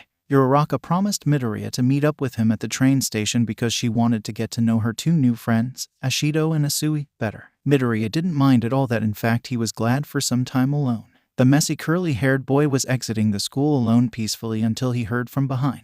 You've got a flashy quirk there, don't you? Green eyes turned and met with red ones. Yeah, have you been blind during our battle? Midoriya asked as he stopped and turned. What are you trying to do? Make me out to be more of a fool than you already have? Bakugo asked as he scowled. You're doing a great job without me, Midoriya admitted. Huh, you shitty nerd. I may have lost to you, but I'm just getting started. You hear? I will beat you and put you back in your place, which is below me, Bakugo yelled, every sentence with tears forming in his eyes. Midoriya rolled his eyes and muttered, too loud. Shut up, Deku, Bakugo responded. Then he passed Midoriya, scowling and muttering, you won't beat me again, you bastard. Midoriya kept standing there watching the angry blonde teen walk away until a strong wind passed him, which made his messy curled hair go up and down. There he is, young Bakugo. Apparently the strong wind was caused by All Might, who placed his hands separately onto each of his students' shoulders. The pro hero panted, whilst Midoriya was looking at the both of them from the distance with a raised eyebrow, overhearing their conversation. Just so you know, pride is important. You definitely have the abilities needed to become a pro. You still have a lot of, unfortunately. He was interrupted by Bakugo. Let go of me, All Might. I can't walk. The blonde teen turned and declared, I'll become a hero that surpasses even you without you telling me. This response startled All Might as he removed his hands off of Bakugo's shoulders and said, oh right, he's gotten over it. Then he turned and faced Midoriya. Young Midoriya, I must compliment on your reflexes and fast dodging. You were really light on your feet. Was it due to certain training that you carried? All Might asked. The pro hero watched as his student lowered his gaze as he asked his question and walked past the pro hero. All Might raised an eyebrow at his student's actions to his question and wondered if he somewhat offended him. This made him think of different apologies until, no, it was experience. All Might turned his head at young Midoriya with his back towards him, walking away. The pro hero didn't question the boy further, but somehow found that his answer made things a bit more clear about young Midoriya, but not enough. Only one thought went through the number one hero's mind. It's hard being a teacher. There were tons of reporters and cameramen outside of UA roaming about. They were bothering the students that were about to enter with questions, mainly about All Might. Unfortunately, Uraraka and Midoriya were disturbed by them as they were entering along with Ada. Uraraka and Midoriya kept quiet in the back watching their friend Ada giving one of his long descriptive speech which tired out the reporters and cameramen. Among them, one female reporter who ignored Ada's speech noticed the other two behind it. She approached them and asked, "Will you tell about what the symbol is like as a teacher?" In a flash, the cameras all pointed at Uraraka and Midoriya as the reporter's microphone was forcefully shoved towards them. Uneasiness began to build inside of Uraraka that made her panic. She watched nervously at the cameras pointing at her. "I'm going to mess up. I'm going to become the biggest fool on live television." Sweat dropped slowly from her forehead as the negative thoughts grew louder and louder in her head. She squinted her eyes to think clearly until a ear-piercing sound was heard, interrupting Uraraka's thoughts. Then she looked, finding the microphone in front of them covered by Midoriya's hand, which resulted the microphone releasing a loud piercing sound. Everyone flinched and stumbled at the noise, grunting. The ear-piercing noise stopped as Midoriya removed his hand off the microphone. The reporter holding the microphone and asked outraged, "What is the big deal?" Midoriya slowly looked at all of them with his green eyes, taking a deep gaze at them. The boy's eyes made the crowd uneasy as he responded bluntly, "The big deal is that I'm surrounded by adults that act like children. You're supposed to be responsible and mature adults, but all I see is immature and spoiled children. As adults, you should have the decency to respect the school's privacy and its students, not bother them rudely, interrupt their time, and illegally film the students without their permission." The reporters and cameramen became silent at his answer. "Uraraka, Ada, let's go." All eyes kept their gaze on the curly-haired boy who turned and walked away with his friends. They continued staring until they entered the school. Uraraka managed to finally breathe peacefully. Then she looked at her friend who saved her back there by scolding the reporters. Her admiration for her friend's bravery when he stood up to them grew. "Thanks, Deku. I owe you one," Uraraka said as she beamed. Midoriya nodded but looked at Ada, who was thinking seriously about something. "What's wrong, Ada?" Midoriya asked. Then he responded, as usual, karate chopping. "I'm so sorry, Midoriya and Uraraka. I forgot about the violations of interfering into someone's privacy and did what the reporters wanted. It's okay, Ada. You were responding truthfully and humbly, so you did nothing wrong," Midoriya admitted. This brought tears of joy in Ada's eyes, which made Uraraka snort and Midoriya slightly smirk. The trio all headed to class whilst their poor homeroom teacher Aizawa kept shooing away the reporters until the UA barrier did the job for him too well. "Good work on yesterday's training. I saw the video and results," Aizawa complimented to his students seated in their seats. "Bakugo," the homeroom teacher addressed. "You're talented, so don't act like a kid." "I know," Bakugo said. "Now let's get down to homeroom business. Sorry about the late notice, but today, I'll have you." Most students began thinking with full focus. "Take another special test. Decide on a class representative." Aizawa finished. Most students felt relieved at Aizawa's sentence and changed thoughts. "It's actually a normal school activity. I want to be class rep. Pick me." Kirishima yelled, lifted both his arms into the air. "Me too," Kaminari yelled as he raised his hand. After Kaminari was Jiru, who raised her hand and said, "I want to do it, too." Aoyama stylishly raised his hand and said, "It's a job made for M," but was interrupted by Ashido as she waved both of her hands, yelling, "I'll be a leader." Almost all the class were raising their hands and kept yelling to vote for them, including Bakugo, who was yelling angrily, "Let me do it, me." And sadly Minda, who declared out loud, "My manifesto is for all girls' skirts to be 30 centimeters above the knee." This brought faces of disgust on every girl of Minda's declaration, but all turned to smiles right after Midoriya turned and slapped him on his cheek. "That hurt. I'm surprised you haven't raised your hand," Minda said as he rubbed his cheek. Everyone turned to hear Midoriya as he responded, "Not interested. It's too much work." The loud commotion began rising again as it echoed throughout the classroom until, "Silence, please." The classroom silenced as all classmates turned towards Ada, who was explaining. "It is a job with the serious responsibility of leading others. It's not a job for just anyone who wants to do it. It is a calling that requires the trust of those around you. If we want to use democracy to decide on a true leader, then we should hold an election to choose one." Then Ida raised his hand the highest. "Why did you suggest that?" Kaminari asked. "We haven't known each other for that long, so how can we have trust or anything?" Asui asked. "If that's the case, then everyone would vote for themselves," Kirishima stated. "That's why we make a rule of prohibiting self-voting. The one who receives the most votes will be truly considered the most suitable person. I must advise you to think clearly about the person who would be representing the whole class," Ada explained loudly. Then he turned and asked the homeroom teacher, who was standing behind his desk in his yellow sleeping bag, "What do you think, Aizawa-sensei?" "I don't care, as long as you decide before homeroom is over," their teacher said as he fell onto the ground. "Thank you very much," Ida thanked. Election results. Midoriya Izuku 8, Yaoyorozu Momo 7. Todoroki Shouto 2. Kirishima Ijiru 2. Ida Tenya 1. Why Deku? Who the hell voted for him? Bakugo asked as he stood up from his seat angry. Well, it's better than voting for you, Zero admitted. What did you say? I kill you, Bakugo yelled. Midoriya was so confused and irritated that most people voted for him. Bakugo's yelling didn't help much either since his eyes slightly twitched. Then anger got the best of him as he stood up and yelled. Would you please shut the hell up, Bakugo? Everyone was surprised by Midoriya's outburst, including Bakugo. This was because they were used to him having a calm and tired voice. After that, the curly-haired boy took a deep breath and continued. Now as Bakugo asked, why the hell would you guys vote for me? There's no way I'm going to be class representative. Then, the class rep is Midoriya, and the deputy class rep will be Yaoyorozu. Unfortunate for Midoriya, he didn't have a choice since they didn't have time to do a revote. Next thing you know it, he was standing in front of the whole classroom with Yaoyorozu by his side. He was still shocked and annoyed by this as he muttered, how the hell did I get myself into this? Yaoyorozu covered her mouth trying hard not to laugh as she overheard him muttering. This might not be too bad, Asui said. After all said and done, Midoriya is pretty good at adapting into situations and planning ahead, and Yaoyorozu was cool when we were going over the battle results, Kirishima admitted. In the back, Ida was clenching his fists in frustration. In Lunch Rush Eatery, Midoriya, Yaoyorozu, Ida and Uraraka were all comfortably seated at a table eating their lunch. Congratulations, Deku. Uraraka congratulated him while she was eating her rice. I still don't get why the heck people voted me for class rep, Midoriya asked. Oh come on, Deku. Besides, I'm one of the people who voted for you, Uraraka said. I too, Ida said. Everyone's eyes at the table widened except for Ida. Ida, why did you vote for me? Midoriya asked calmly. Your courage, awareness, judgment, and intelligence you showed these past days make you worth following. You had been giving us helpful advice for our hero training.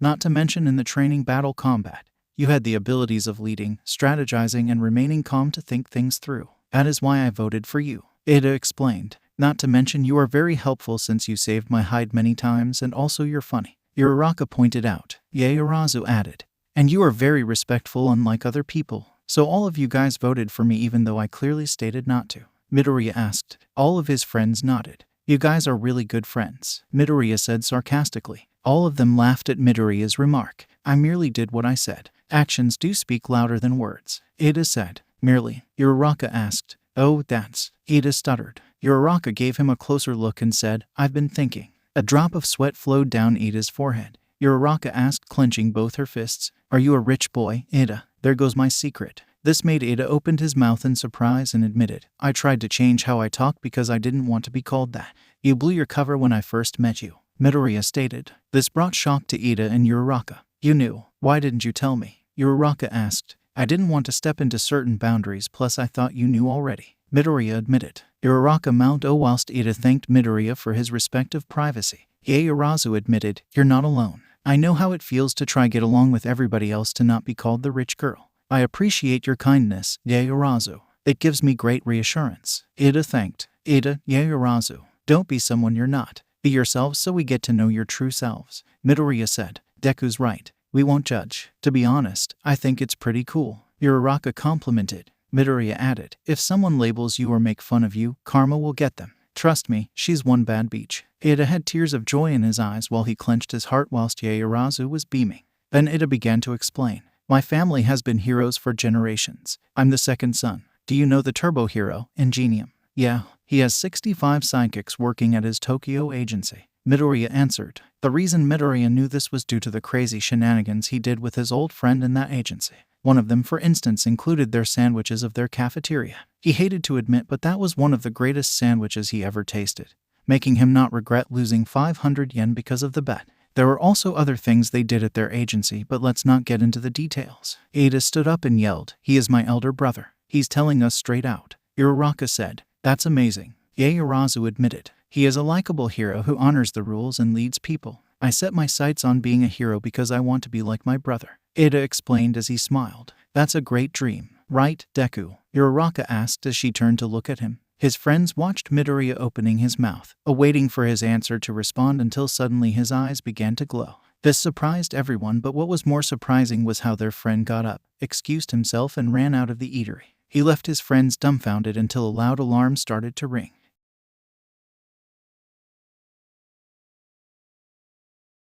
Mirio Tagata, a third-year student at UA, was leaving All Might's office after a brief meeting. They've been discussing about the training that Tagata endured to control his new quirk. One for all. It isn't every day that the #1 hero gives his power to him. He felt honored and determined to live up to All Might's expectations, to become the symbol of peace. It all thanks to Sir Night-Eye for introducing him to All Might. He kept imagining strategies and forms of training to control One for All until the alarm interrupted his thoughts. What? An alarm? Who entered the school premises? Mirio couldn't help but feel out of place. He didn't know what to do until someone swiftly nudged him in the shoulder. This startled Mirio as he felt the breeze left behind. He turned, finding himself looking at the back of a teenage boy with messy black hair who was wearing the same uniform as him. He kept observing the boy who suddenly stopped and kept turning his head left to right continuously like he was searching for something. Mirio heard him mumble as the boy clenched his fists. I lost it. Coincidentally, the alarm stopped. The boy turned facing the third year with dark green eyes that observed Mirio from head to toe. Did you lost your way? Mirio asked. Yeah, I heard the alarm when I was heading towards the eatery and I kind of panicked. He answered calmly. He sure didn't look panicked when he ran past me. Are you a first year by any chance? Mirio asked. The boy nodded. Mirio, who smiled brighter than usual, commented. That explains a lot. For a first year, you're very energetic. Thanks, he said. I'm Mirio Tagata. I'm a third year attending UA. Mirio introduced. Midoriya Izuku. The boy answered. In which department are you, Midoriya? Tagata asked. Heroics department. Midoriya answered. What a coincidence. I'm also in the heroics department, Tagata stated as he took Midoriya's hand and started quickly shaking up and down.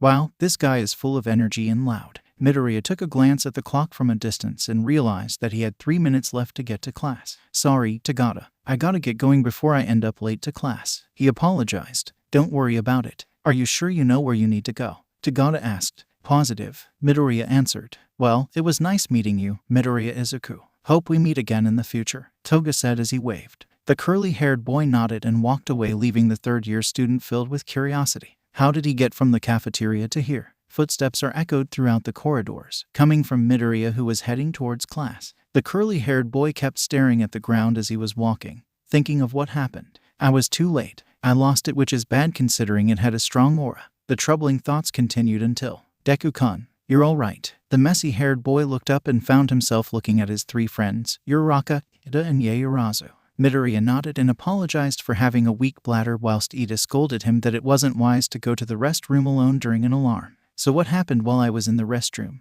Midoriya asked. You should have seen Ida, Deku. He literally front-rolled himself onto the emergency exit with the help of my quirk. Thanks to him, everybody stopped panicking and calmed down.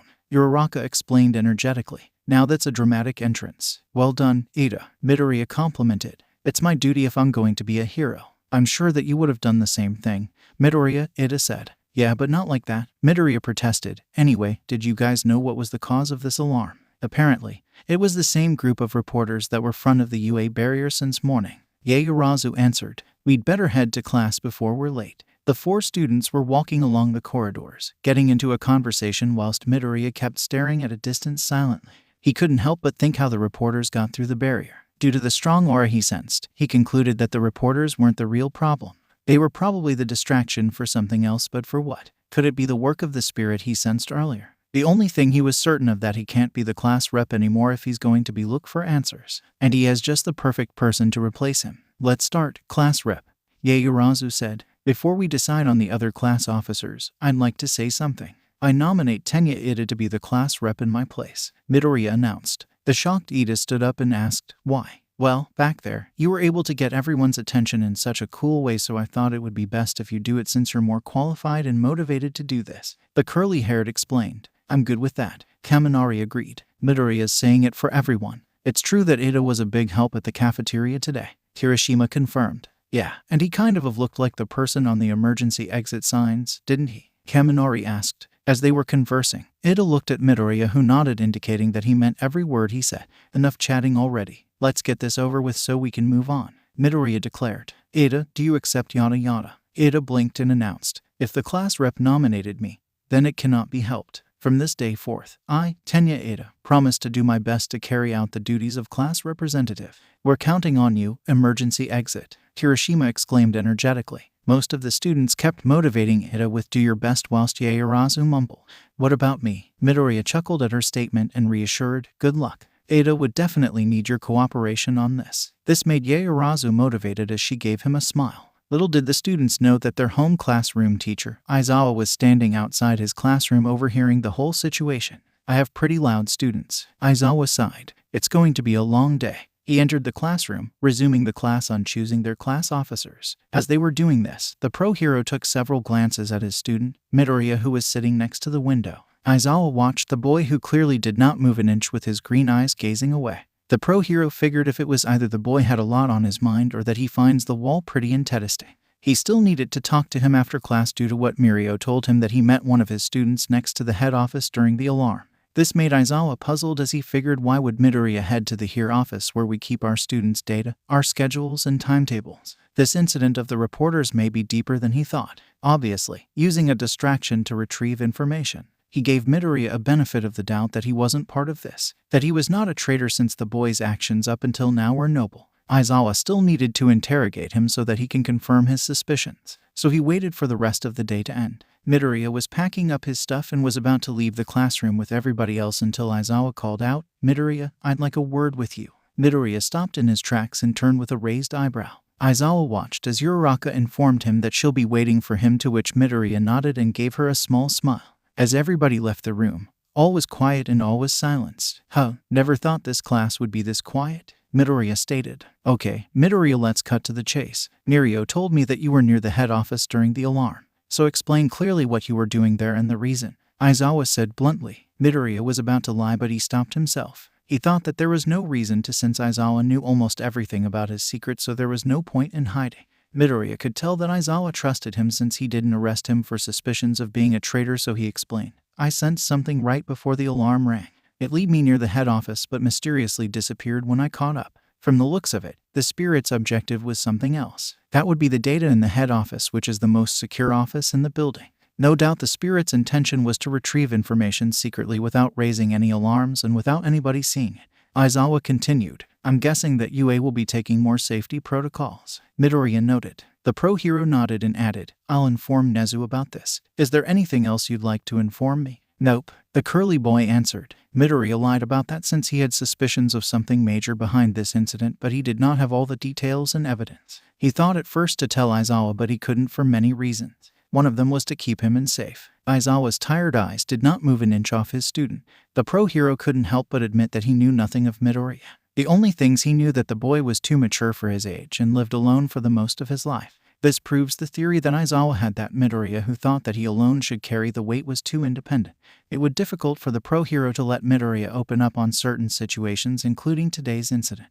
Aizawa noted that Midoriya was hiding something, even though the boy showed no signs. It was more of a gut feeling that concluded this. The pro hero did not insist on further and changed subject. Anyway, how you've been doing so far in this hell? It's less hell as I thought, excluding certain loud students, Midoriya admitted. You'll get used to them eventually, the pro hero stated. Or I could always wear earplugs and sleep peacefully, Midoriya suggested. Next time, bring me a pair, will ya? Unlike you, I deal with present mic every day in the staff room, Aizawa said. I'm surprised you haven't become deaf yet, the boy stated. I'm more surprised on how I haven't yet ripped my ear-offs, the pro hero added. Midoriya chuckled and then continued. You're not the only one. I was gonna rip my ears when I heard I was voted for class rep. On the bright side, most of the class respect and acknowledge your skills, the teacher confirmed. Yeah, most of the class, the boy said sarcastically, with the thought of the angry blonde teen in his mind. You and Bakugo seem to have a history. I noted this ever since the first day, Aizawa specified. Mind telling how you know each other. Bakugo and I knew each other when we were kids since our moms were basically best friends, Midoriya explained. How was Bakugo's character back then? Aizawa asked. Still the same scowling jackass who thinks he's high and mighty, the boy described, unamused. Well, looks like we talked enough. Get going to your friend while I sleep in peace after a long day, the pro hero concluded. The curly-haired boy nodded and was about to exit the class until the boy stopped in his steps. He turned and admitted, Can't believe I'm saying this, but thanks for recommending me in this hell. I'm kind of unexpectedly having fun despite the loudness. Then the student left the room, leaving Aizawa, who couldn't help but smile under his scarf as he noted Midoriya's sincerity in his words. As the pro hero exited the room, he walked into the staff room and went next to the window. From the window's view, he watched his curly-haired student walking casually beside an energetic, jumpy brunette until both exited UA. The pro hero admitted truthfully that things became much more easier for the teacher with his class than the previous years, due to Midoriya's excessive skill. All students were determined and gave their all. Not to mention he also liked the fact that he was not suffering the noisy students alone. Again, Aizawa smiled and wondered what tomorrow might bring. PM 50. For today's hero basic training, it's turned into a class with 3 instructors, All Might, me and one other person, Aizawa informed. This sent confusion and curiosity through certain students. Turned into, I wonder if it's a special case. Zero raised his hand and asked, excuse me, what will be doing? Their teacher moved his hand into his pocket while everyone's gaze was on him. He pulled out the object slowly out of his pocket. It turned out to be a flashcard with the word rescue on it.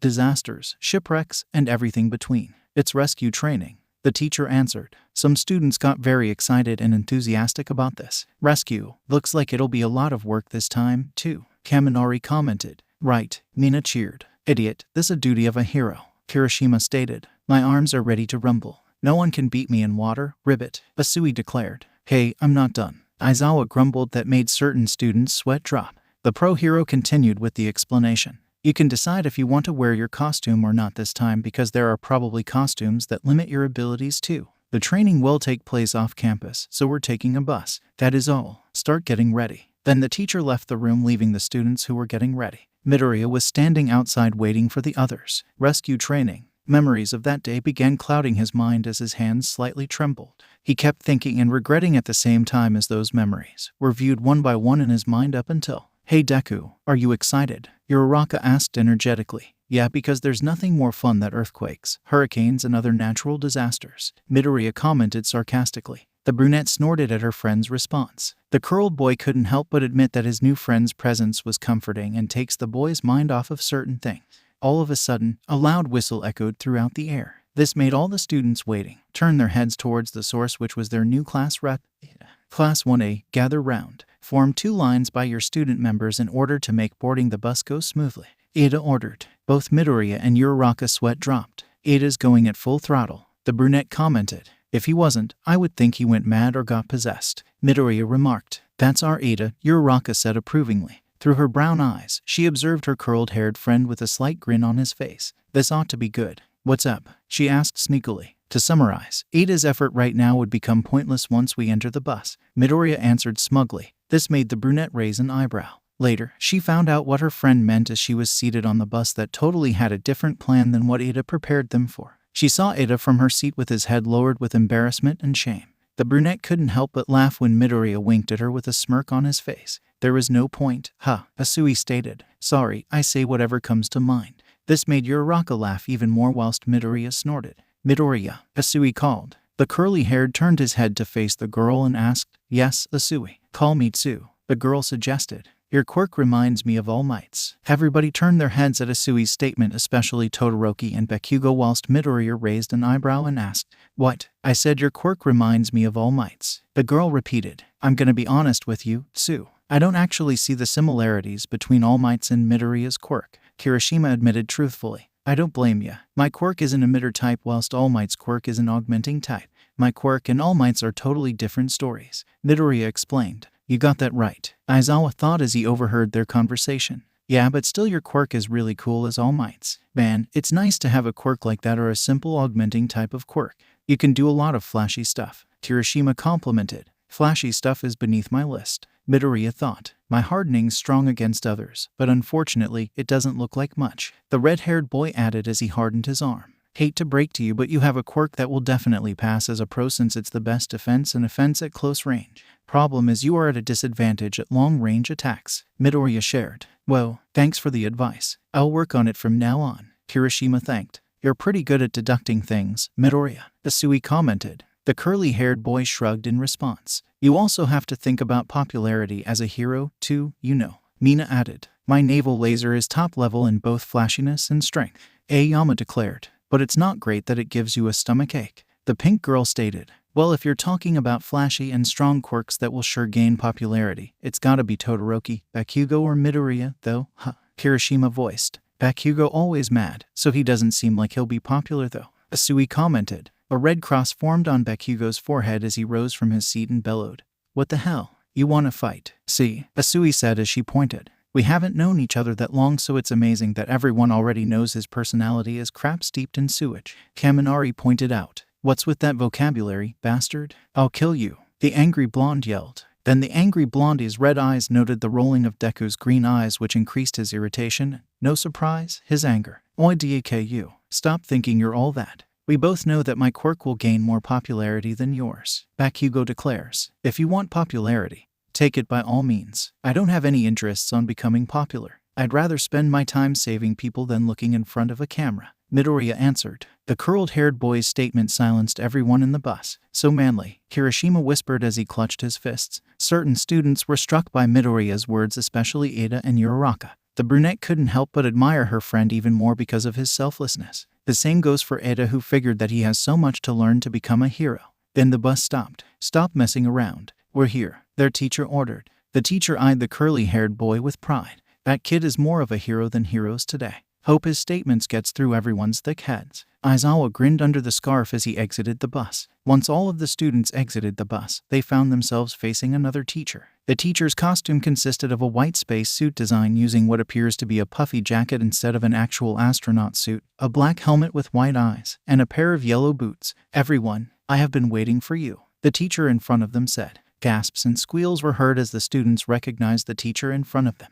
Uraraka started clutching her friend Deku's arm with enthusiasm and praised. It's the space hero, 13, the gentlemanly hero who has reduced tons of people from disasters. Oh, I love 13. Really, I haven't noticed. Midoriya thought as his friend began clutching his arm harder and harder. Uraraka, would you please let my hand go? I need it in one piece for this exercise, he asked. The brunette let go immediately and apologized. Sorry, Deku. 13 was observing their students until they eyed one with messy curly hair. They couldn't help but think that the boy looked familiar. Midoriya noted the teacher's gaze on him and began to hope internally that the pro-hero would not recognize him, as they both once met before for a brief second.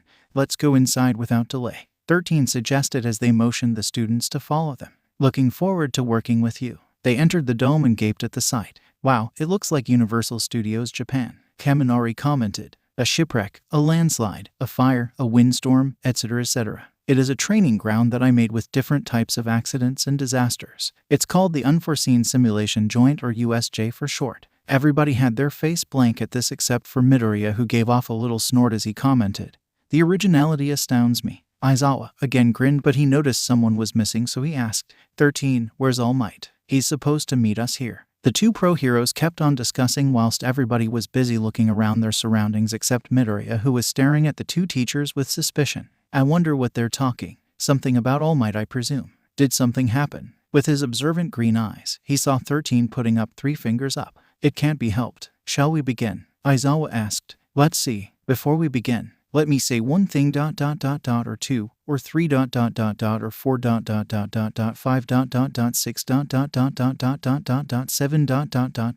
It's increasing. Everyone, I am sure you are aware of my quirk, Black Hole. I can suck up anything and turn it into dust. I've been able to use my quirk to save people from all kinds of disasters, but it is a power that can kill easily. Some of you also have quirks like that, right? In a superhuman society, personal quirks have been certified and stringently regulated, so that doesn't seem to be a problem at first glance. However, please do not forget that there are many quirks that can easily kill with wrong step. With Aizawa's physical fitness test, you found out about the possibility of your own hidden powers, and with All Might's person-to-person combat training, I think you experience the danger of using those powers against others. This class is a fresh start. You shall learn how to use those your quirks to save people's lives. You do not have powers so you can harm others. I hope you leave here with the understanding that you have powers in order to help others. That is all. Thank you for listening. 13 finished their long explanation with a bow, to which everyone clapped. That was wonderful. Ida had tears in his eyes as he clapped louder than the others, yelling, "Bravo! Bravo! All right then." First, Aizawa was interrupted when he observed Midoriya's eyes glow green. This gave him an indication of what was coming. Danger. The pro-hero turned, finding a large purple portal at the center of the dome. He took a closer look and found a person with killer eyes in the purple mist. Gather together and don't move. 13. Protect the students. Aizawa ordered with urgency. What's that? The red spiky-haired boy asked. Through the large purple cloudy portal, an army of menacing figures appeared. Gather together and don't move. 13. Protect the students. Aizawa ordered with urgency. What's that? The red spiky-haired boy asked. Through the large purple cloudy portal, an army of menacing figures appeared. Is this like the entrance exam, where the lessons already started? Kirishima asked. Midoriya watched Aizawa, who was preparing for battle, putting on his goggles. The messy curled-haired boy answered bluntly, "Nope, those are villains." Several students gasped as they were in shock when they heard Midoriya's answer. They all watched the one at the center, behind the army of villains. It was a male with messy grayish-blue hair of varying lengths, the longest clumps reaching to about his shoulders, left hanging over his face in uneven waves. His villain costume consists of 14 hands, all shaped to hold onto him on his arms, chest, neck, head, shoulders, and one over his face. Each one had a zombie-like grayish-blue color with a golden box at the base with 2 holes drilled into the bottom.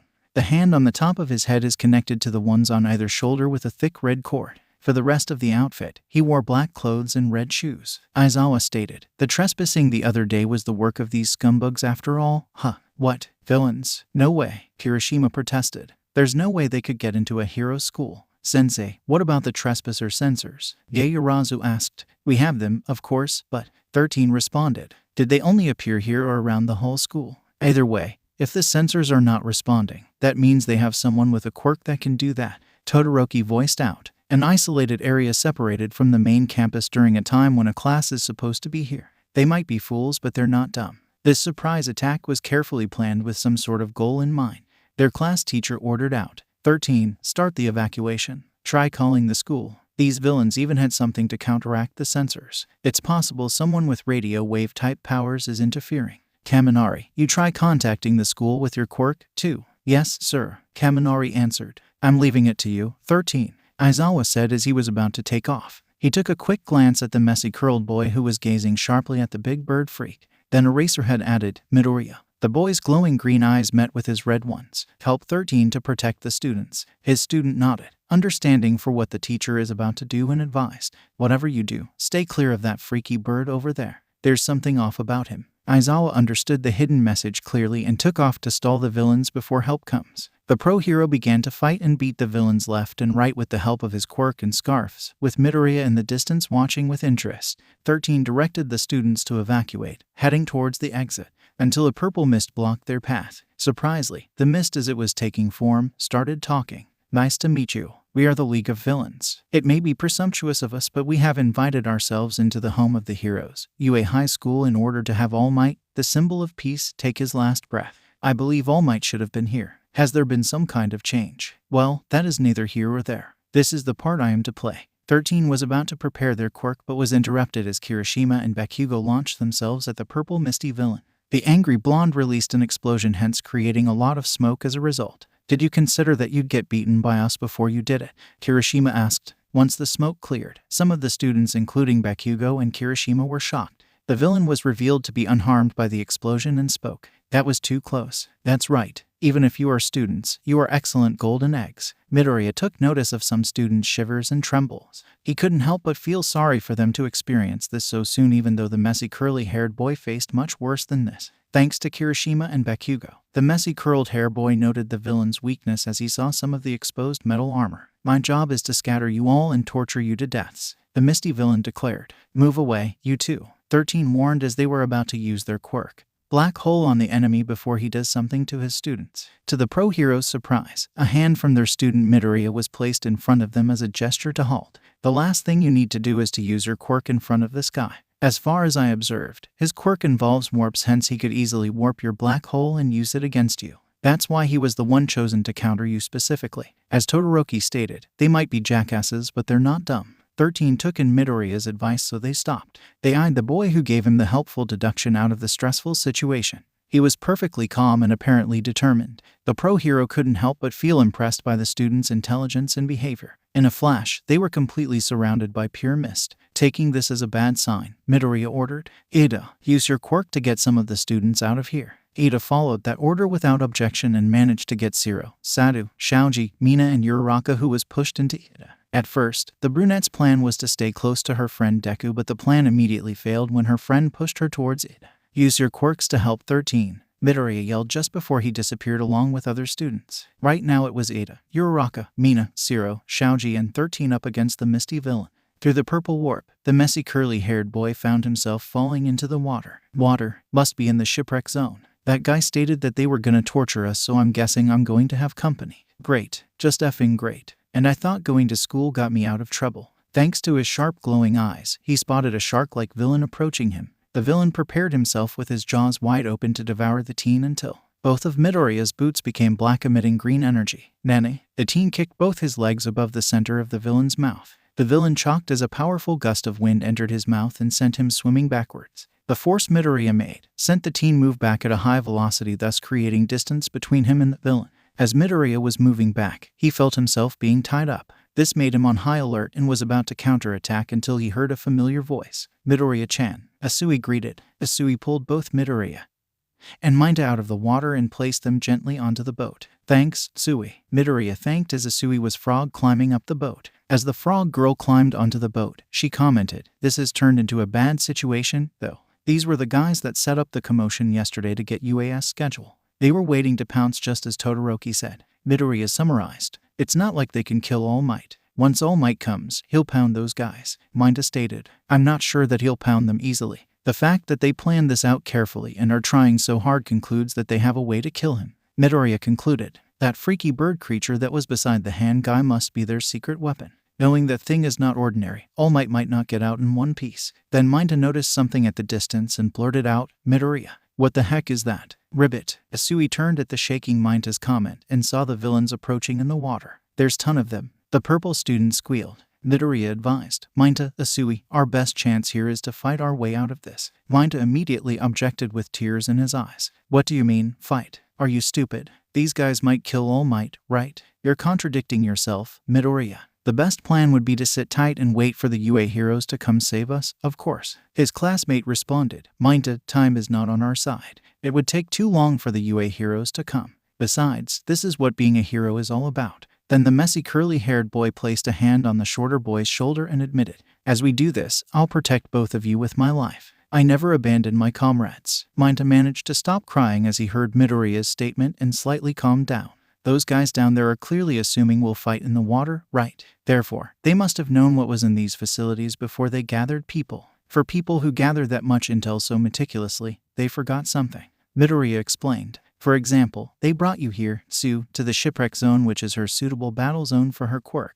This concludes that the villains don't know what our quirks are." "Ribbit, that's true. If they knew I was a frog, then they probably would have thrown me into that fire zone over there," Asui said. Midoriya continued explaining. "They probably separated us because they didn't know our quirks, as they planned to overpower us with numbers. We have inferior numbers and less experience except for me. Right now, our advantage is that they don't know what our quirks are since the enemy isn't trying to climb the boat." The messy curly-haired boy turned to Asui and Minta and suggested, "We should give each other a brief description of our quirks in order to work fully together." "I'll tell you more about my quirk," Asui said as she began her explanation. "I can jump high, stick to walls, and stick my tongue out up to about 20 meters. I can also spot out my stomach and wash it, and secrete toxic mucus that actually just stings a little. The last two are practically useless, so you can probably forget them."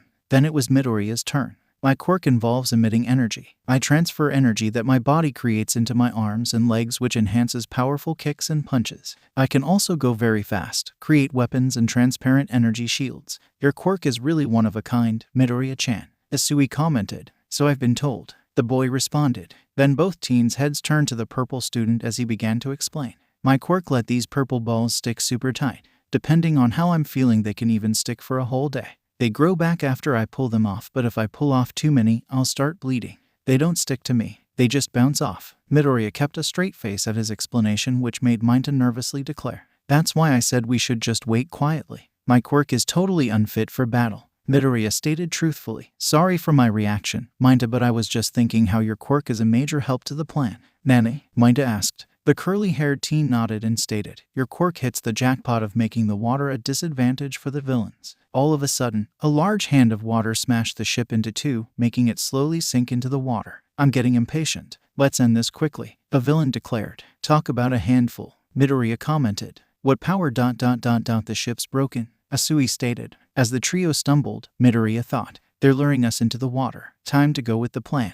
Minta, throw your purple balls at the water as long as you can," he ordered. The curly-haired teen realized what he just commented. "That's something you don't say every day." Asui couldn't help but snort at how her friend lightens the mood at their bad situation while Minta was busy throwing his sticky purple balls, pulled from his head, at the water. The trio noted that the villains were slowly backing away from the balls. The purple boy stopped throwing as Midoriya stopped him and complimented, "Good job, Minta. I'll take it from here. Sue, when I make my mark, grab Minta and get out here." The purple boy and the frog girl watched their classmate Midoriya, with black boots that were emitting green energy, taking off with a mighty jump.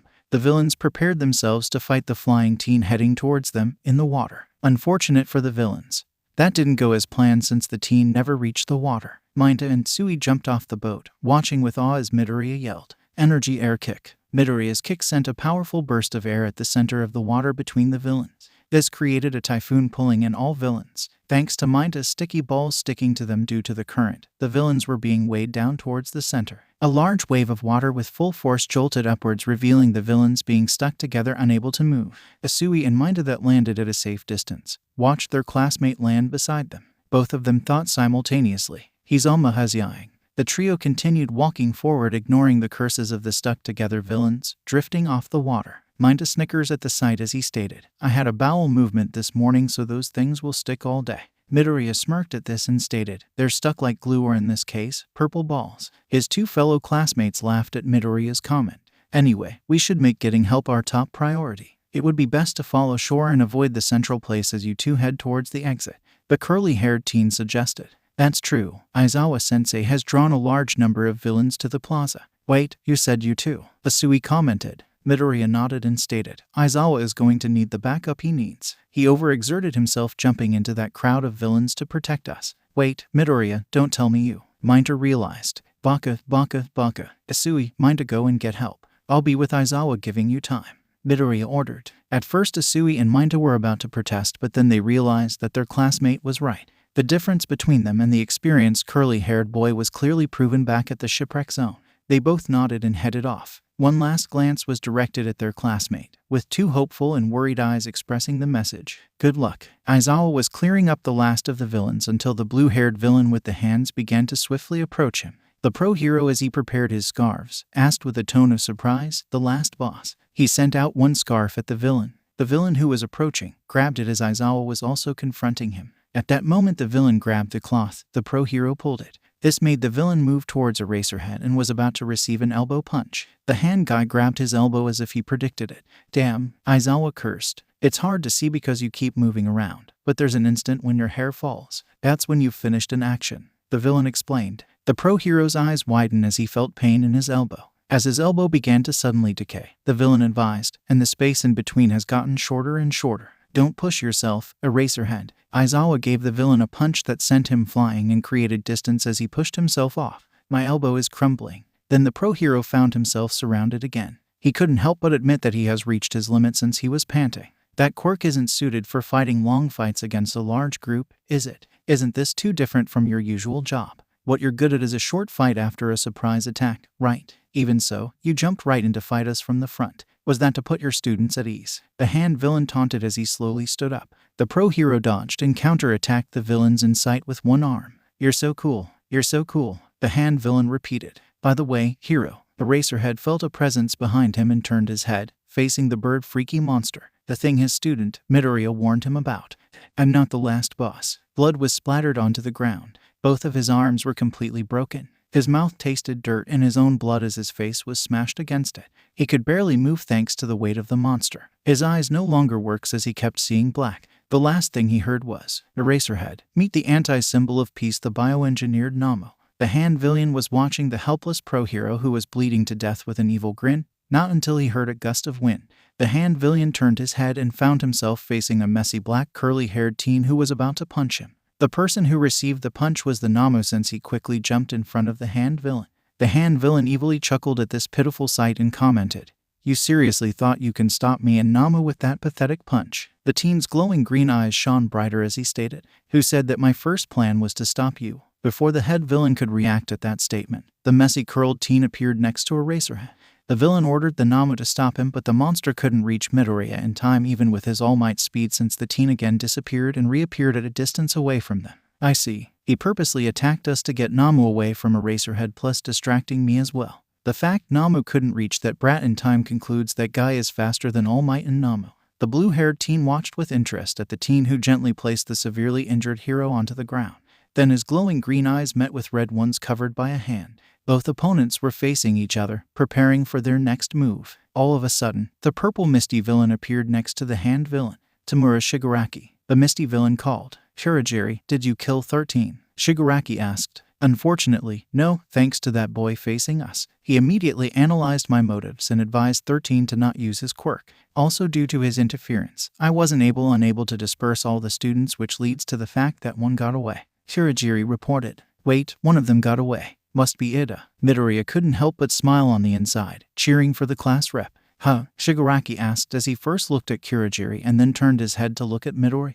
The teen watched the blue-haired teen beginning to scratch his neck, first with one arm and then with both. "Shirajiri... if you weren't a warp gate, I would have crushed you to pieces," Shigaraki threatened. Suddenly, the blue-haired teen stopped scratching. "We can't win against dozens of pros. Man, it's game over this time. Let's go home," Shigaraki stated. Midoriya definitely had a bad feeling about this act. He knew for sure they weren't leaving with nothing. But right before we leave, let's smash some of his pride as the symbol of peace, Shigaraki suggested as he launched himself at Midoriya. "Called it." Midoriya pulled up his arm, to which the villain grabbed onto too. The blue-haired teen was grinning since he knew what his deadly quirk does. The villain's quirk began decaying his sleeve and then his skin. Midoriya bit his tongue to ignore the pain whilst Shigaraki was still grinning. Red eyes widened as the enemy saw his opponent's arm suddenly covered with green energy. To his surprise, the green energy began to reverse the effects of the blue-haired teen's quirk since his arm turned completely back to normal with perfect skin as if it was never harmed. Still, the green energy did not repair the fabric of his costume. Midoriya used the villain's surprise as an opening and used his other arm to punch straight in his gut. The punch sent the villain flying backwards, ending up crashing into Nomu with great force. If the Nomu wasn't there to absorb the impact, I would have a broken spine. The blue-haired teen got irritated by the boy in front of him. He was about to angrily order his Nomu to kill the annoying brat until he was interrupted. Bang! Both doors of the U.S.J were sent flying, revealing All Might. "I'm here, and here I thought things could get any worse," Midoriya commented sarcastically. "I've been waiting, hero. You trash of society," the blue-haired villain stated. In a flash, All Might appeared in front of Midoriya. He looked at the unconscious body of Aizawa with the curly-haired boy standing in front protecting him. "Sorry, Aizawa." "All Might," Midoriya addressed. "Stall these two while I get Aizawa to safety." The symbol of peace nodded. "Also, the bird freak called Nomu is on the same power level as you. Don't put that as your only threat since there's the Handaman that decays everything he touches and the misty one that creates warps," Midoriya warned. All Might informed, "Leave it to me." After his answer, his student disappeared along with Aizawa. The symbol of peace launched himself at the blue-haired villain. "Carollina. Nomu. Smaashh." The X-shaped head had no effect on the Nomu that stood before him. This was going to be a tough battle. Midoriya was carrying his unconscious classroom teacher. Eyes of worry descended on Aizawa as his breathing began getting slower. Then he heard, "Midoriya-chan, Deku-kun." Both Usui and Uraraka greeted him with gasps as they saw the state of their homeroom teacher. "Uraraka, Tsui, get Aizawa to 13. He needs medical attention," Midoriya ordered. The two girls both obliged as they both carried Aizawa. "Deku, what are you going to do?" her friend asked with a hint of worry. "Help All Might," Midoriya answered. At first, Uraraka was shocked by his answer, but then she realized that her friend Deku was different. She noticed how he planned calmly in stressful situations and how he reacted before he could think. She began recounting memories and concluded that Deku has much more experience than her. The girl couldn't help but to admit that she doesn't know her friend well, but there was one thing she was certain about him. She completely trusts him, without giving Midoriya a benefit of the doubt. "Uraraka, please get Aizawa-sensei help quickly," Midoriya pleaded with concern. The girl noted the concern and worry in his glowing green eyes. She also knew two other things about Deku. 1. Apparently, he completely trusts her too. 2. And he deeply cares for his loved ones. The brunette nodded and encouraged, "Go kick ass." Right before he took off, her friend genuinely smiled. After Midoriya left, she looked at their unconscious teacher and immediately carried him with Usui's help with determination. Along the way, Uraraka couldn't help but smile, thinking, "Midoriya has a beautiful smile." The messy curly black-haired boy did not know what to feel at the situation in front of him. He was internally at crossroads, being irritated, panicked, worried. There were two warps, one through which Namu's head and arms that were tightly holding around All Might's waist. The other was through which the bottom half of Namu was seen with the symbol of peace's strong arms gripping from the Namu's waist. Midoriya deducted that Namu avoided a slam dunk from All Might thanks to the misty guy. The curly-haired boy noticed the blood staining the hero's white shirt. Of course, this was clearly a sign to button before things get worse. While struggling and bleeding, All Might took a quick glance at his surroundings, finding his student Midoriya with eyes that messaged, "I told you so." The symbol of peace's blue eyes widened as his student disappeared and appeared next to Kurogiri. The misty villain with surprised eyes got kicked by a powerful force, making him stumble. Before the villain could retaliate, he found himself pinned down thanks to an explosive force. "Move. You're in the way, Deku," the blonde yelled as he pinned the misty villain down. Then ice began to cover throughout the Nomu's body. All Might turned his head asking, "Young Todoroki." The half-red and half-white teen appeared saying, "All I heard was that you all are here saying to kill All Might." The ice only stopped before it reached All Might. He controlled it so that the ice stopped just before it reached me. Thanks to that, his grip loosened. All Might took his chance and broke free of the Nomu's grip. The hero jumped back and stood next to Todoroki and Midoriya. Next, a red spiky-haired teen appeared and was about to land a punch on Shigaraki. The hand man easily evaded it, making Kirishima curse. "Damn it, I didn't get to show off. Stop acting so stuck up, foggy nobody." Bakugo yelled at his captor. "The symbol of peace cannot be killed by the likes of you," Todoroki stated. "I beg to differ, since the symbol of peace is too hard-headed to heed my warnings," Midoriya commented as he crossed his arms, staring with a frown at All Might. The symbol of peace sweat dropped at the curly-haired boy in front of him. Kirishima couldn't help but snort at the picture in front of him. It was like a mother scolding his child. The blue-haired villain observed their situation and concluded, "Kurogiri, our exit and entrance has been overcome. We're in a pinch." The angry blonde teen who was pinning down Kurogiri smirked and taunted, "You're just what I thought you'd be. You careless bastard. Takes one to know one." Midoriya mumbled, earning a snort from Kirishima. "Only certain parts of you can turn into a misty warp gate. The fog gate covered your actual body, right? Back then, if you were completely made of mist and physical attacks couldn't touch you, then you wouldn't have. That was close." Bakugo explained. "Look at that. Bakugo does use his small brain," Midoriya stated, acting shocked. "Shut the hell up, Deku," the blonde teen yelled. In addition to capturing them, they're almost uninjured, especially the curly brat. Kids these days are amazing. They make the League of Villains look bad, Shigaraki thought. "Nomu," Shigaraki called. The Nomu exited the portal with both his right arm and leg that were encased in ice broken into pieces. Even though his body is broken, he's still moving, Todoroki noted. "Get back, everyone," All Might warned. All of a sudden, the Nomu's lost arms and leg began to regenerate, startling All Might as he asked, "What? His quirk wasn't shock absorption? I didn't sant that was all he had." Shigaraki answered, "This is his super regeneration. He has been modified to take you at 100%. Midoriya saw with his glowing green eyes the red mist coming out from the Nomu. He also felt the energy that was released from the lost limbs. It was the same dark spiritual energy. His spiritual energy. He took a closer look at the experimentation and observed that the function of the spiritual energy was to make the Nomu alive and functional, nothing more. He internally felt relieved as he thought that the Nomu can be defeated without his help. His thoughts were interrupted when the blue-haired teen ordered, "Sir, we need to get our gate back. Go Nomu." The Nomu at great speed got past All Might and was heading towards Bakugo. All Might thought with startlement, "He's fast, but not fast enough," Midoriya thought as he launched himself. The Nomu punched, causing the ground to tremble as the mighty force was unleashed, hence, creating puffs of smoke. Everybody stumbled at the tremors. "Young Bakugo," All Might yelled, as the smoke cleared at their area.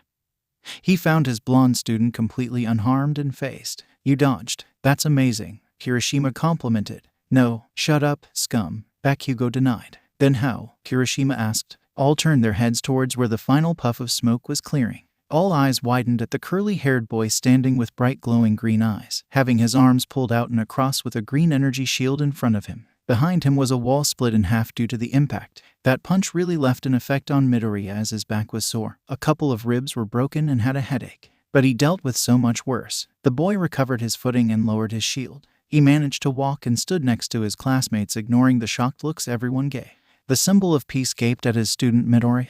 How was the boy able to stand and not to mention walk after that brute force? Also, he was able to save Bakugo in a nick of time before I could reach him. He must be faster than me. The handyman began to give his speech. "You know what, All Might? I'm angry. I'm angry at this world that categorizes the same violent acts as heroic or villainous, deciding what's good and what's bad. Symbol of peace. Haha. You're just a device to repress violence. Violence only breeds violence. The world will know this once we kill you. That explanation is so full of bullshit. Are you really the mastermind behind this whole mess?" Midoriya asked bluntly. "I agree with young Midoriya. The eyes of white-collar criminals like you burn silently. You just want to enjoy this yourself, don't you, you liar?" All Might noted. "These two already figured me out. It's 3 against 5. Todoroki stated. "Those guys are crazy, but if we back up All Might, we can push them back," Kirishima admitted. No, run away, All Might ordered. You would have been in trouble if I hadn't done anything earlier, Todoroki reminded. Not to mention, you still have to deal with Handaman and Gas Metal who could intervene at any time in your fight with Big Ugly. Midoriya added. Young Todoroki and Midoriya, thanks but I'm fine. Let a pro hero shows you how it's done. All Might said. Fine, but on one condition. If Gas Metal or Handyman butt in, we take care of them, the curly-haired boy declared. The symbol of peace's response was a thumbs up and a big smile. Then he took off. Next thing you know, All Might and Nomu were both having a super head-on fistfight radiating a lot of wind. Midoriya took out 2 knives, stabbed them onto the ground and held onto them to prevent himself from being carried away by the wind. All Might's hits began getting faster and more powerful than 100%, wearing the Nomu down. After several kicks and punches, All Might prepared himself for the final hit. Plus Ultraana. The Nomu was sent flying, hitting the glass windows and exiting the dome at a high speed. This made Midoriya's eyes stop glowing. Everybody felt the vibration from All Might's last powerful hit that caused several students to stumble. His brute strength is crazy, Kirishima commented. What insane power, Bakugo stated. Does this mean he rushed at him so fast he couldn't regenerate? So this is the top, Todoroki thought. Is this ... the world of pros? Bakugo asked in his head. As the others were bewildered, Midoriya was busy checking All Might's state. He watched sharply at the steam that was coming out of the symbol of peace's body. I've gotten weaker ever since I gave Mirio one for all. And now, I'm out of time. He turned, facing the shocked blue-haired teen. Now villains, I'm sure we'd all like to end this as soon as possible, All Might said. He used a cheat. The Hand Man thought as he was shaking with rage that things did not go according to plan. The rage and irritation made the hand villain begin to scratch his neck with agitation, asking, Hey, what's going on? He's not any weaker at all. Did that guy lie to me? The villain's questions caught Midoriya off guard. What did he meant by All Might being weaker? Then his green eyes caught up on the steam escaping All Might. So it's true. What's wrong? You're not coming. You said you'd clear this or something, right? Come and get me if you can. All Might threatened with piercing glowing blue eyes, saying things like that while you're weak isn't probably the best idea, All Might. Then Midoriya saw the villain being spooked by the hero's threat. Well, I guess I was wrong. As expected, it looks like there is no need for us to fight, Todoroki stated. This made the curly-haired boy roll his eyes, noticing the fact that he was the only one who figured out All Might's state. Are these guys that effing stupid or blind since they can't see the steaming hero? Midoriya, we should get out of here now. It'll be worse if we end up getting taken hostage instead, Kirishima suggested. Not yet, Midoriya answered as he pointed. This made his classmates to turn, finding some of the League of Villains underlings heading towards them. Let All Might take care of the main villains whilst we handle these guys, Kirishima said as he hardened his arms. As the 3 prepared themselves, Todoroki noticed Midoriya, who was still watching All Might in the distance. Nope, I was definitely right. Suddenly he disappeared. This made Todoroki startle, asking Midoriya. All Might was at his limit. His steaming body was collapsing but keeping its balance. He was at a dead end since he wouldn't be able to move. He was completely worn out. The symbol of peace waited for the teen's next move. Unfortunate for All Might, the blue-haired teen began to run towards him. You're coming, huh? This is revenge for Nomu, the villain yelled. Geez, holy shit. Hurry, everyone hurry. All Might felt a breeze coming to his right. His blue eyes moved, finding Midoriya approaching.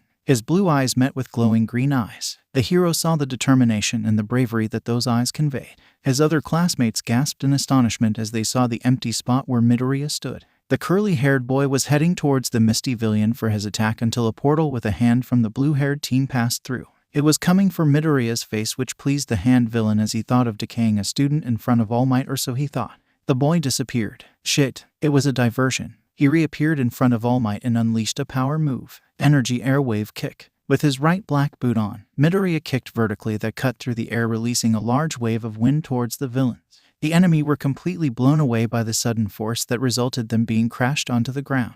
All Might, along with Bakugo, Todoroki and Kirishima, gaped at the power sent out from the curly-haired boy. Sorry for interfering, All Might, but you certainly needed backup since that guy over there is sure quite a handful, Midoriya stated. The pro hero couldn't help but smile wider at the pun. It certainly lightened the mood of tension and uneasiness. Their attention was caught as the blue-haired teen got up again and yelled, I'm going to kill you, brat. Sorry, my mother always warned me not to take handouts from strangers, Midoriya retorted. All Might couldn't help but snort. This irritated the teen even more and was about to attack until, boom, boom, bullets hit the hand villain in his hand and leg, the symbol of peace, and the curly-haired boy turned his head to the direction from where the bullets came from.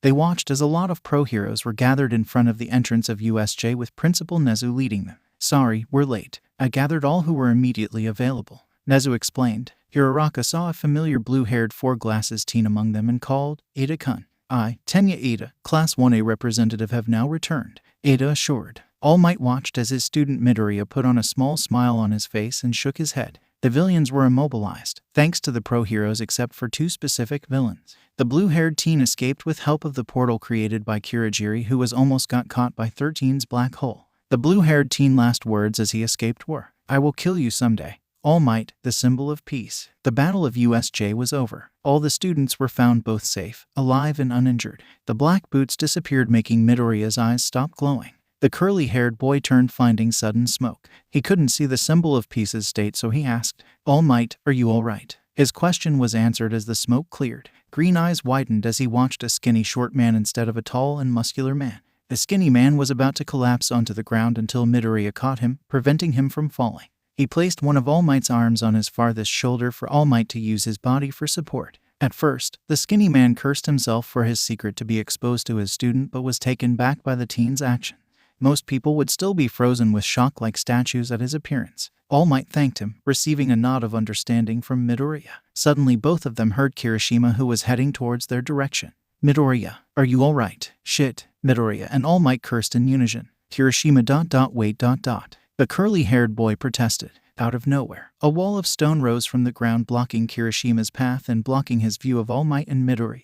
This was done by the cinder block hero, Cementos, who informed, We want to make sure that all the students are safe, so please gather in front of the gate. We will deal with the injured here. Kirishima nodded and said, That makes sense. Roger that. Then the red spiky-haired teen took off, yelling to Todoroki and Bakugo. Hey, he said to gather in front of the gate.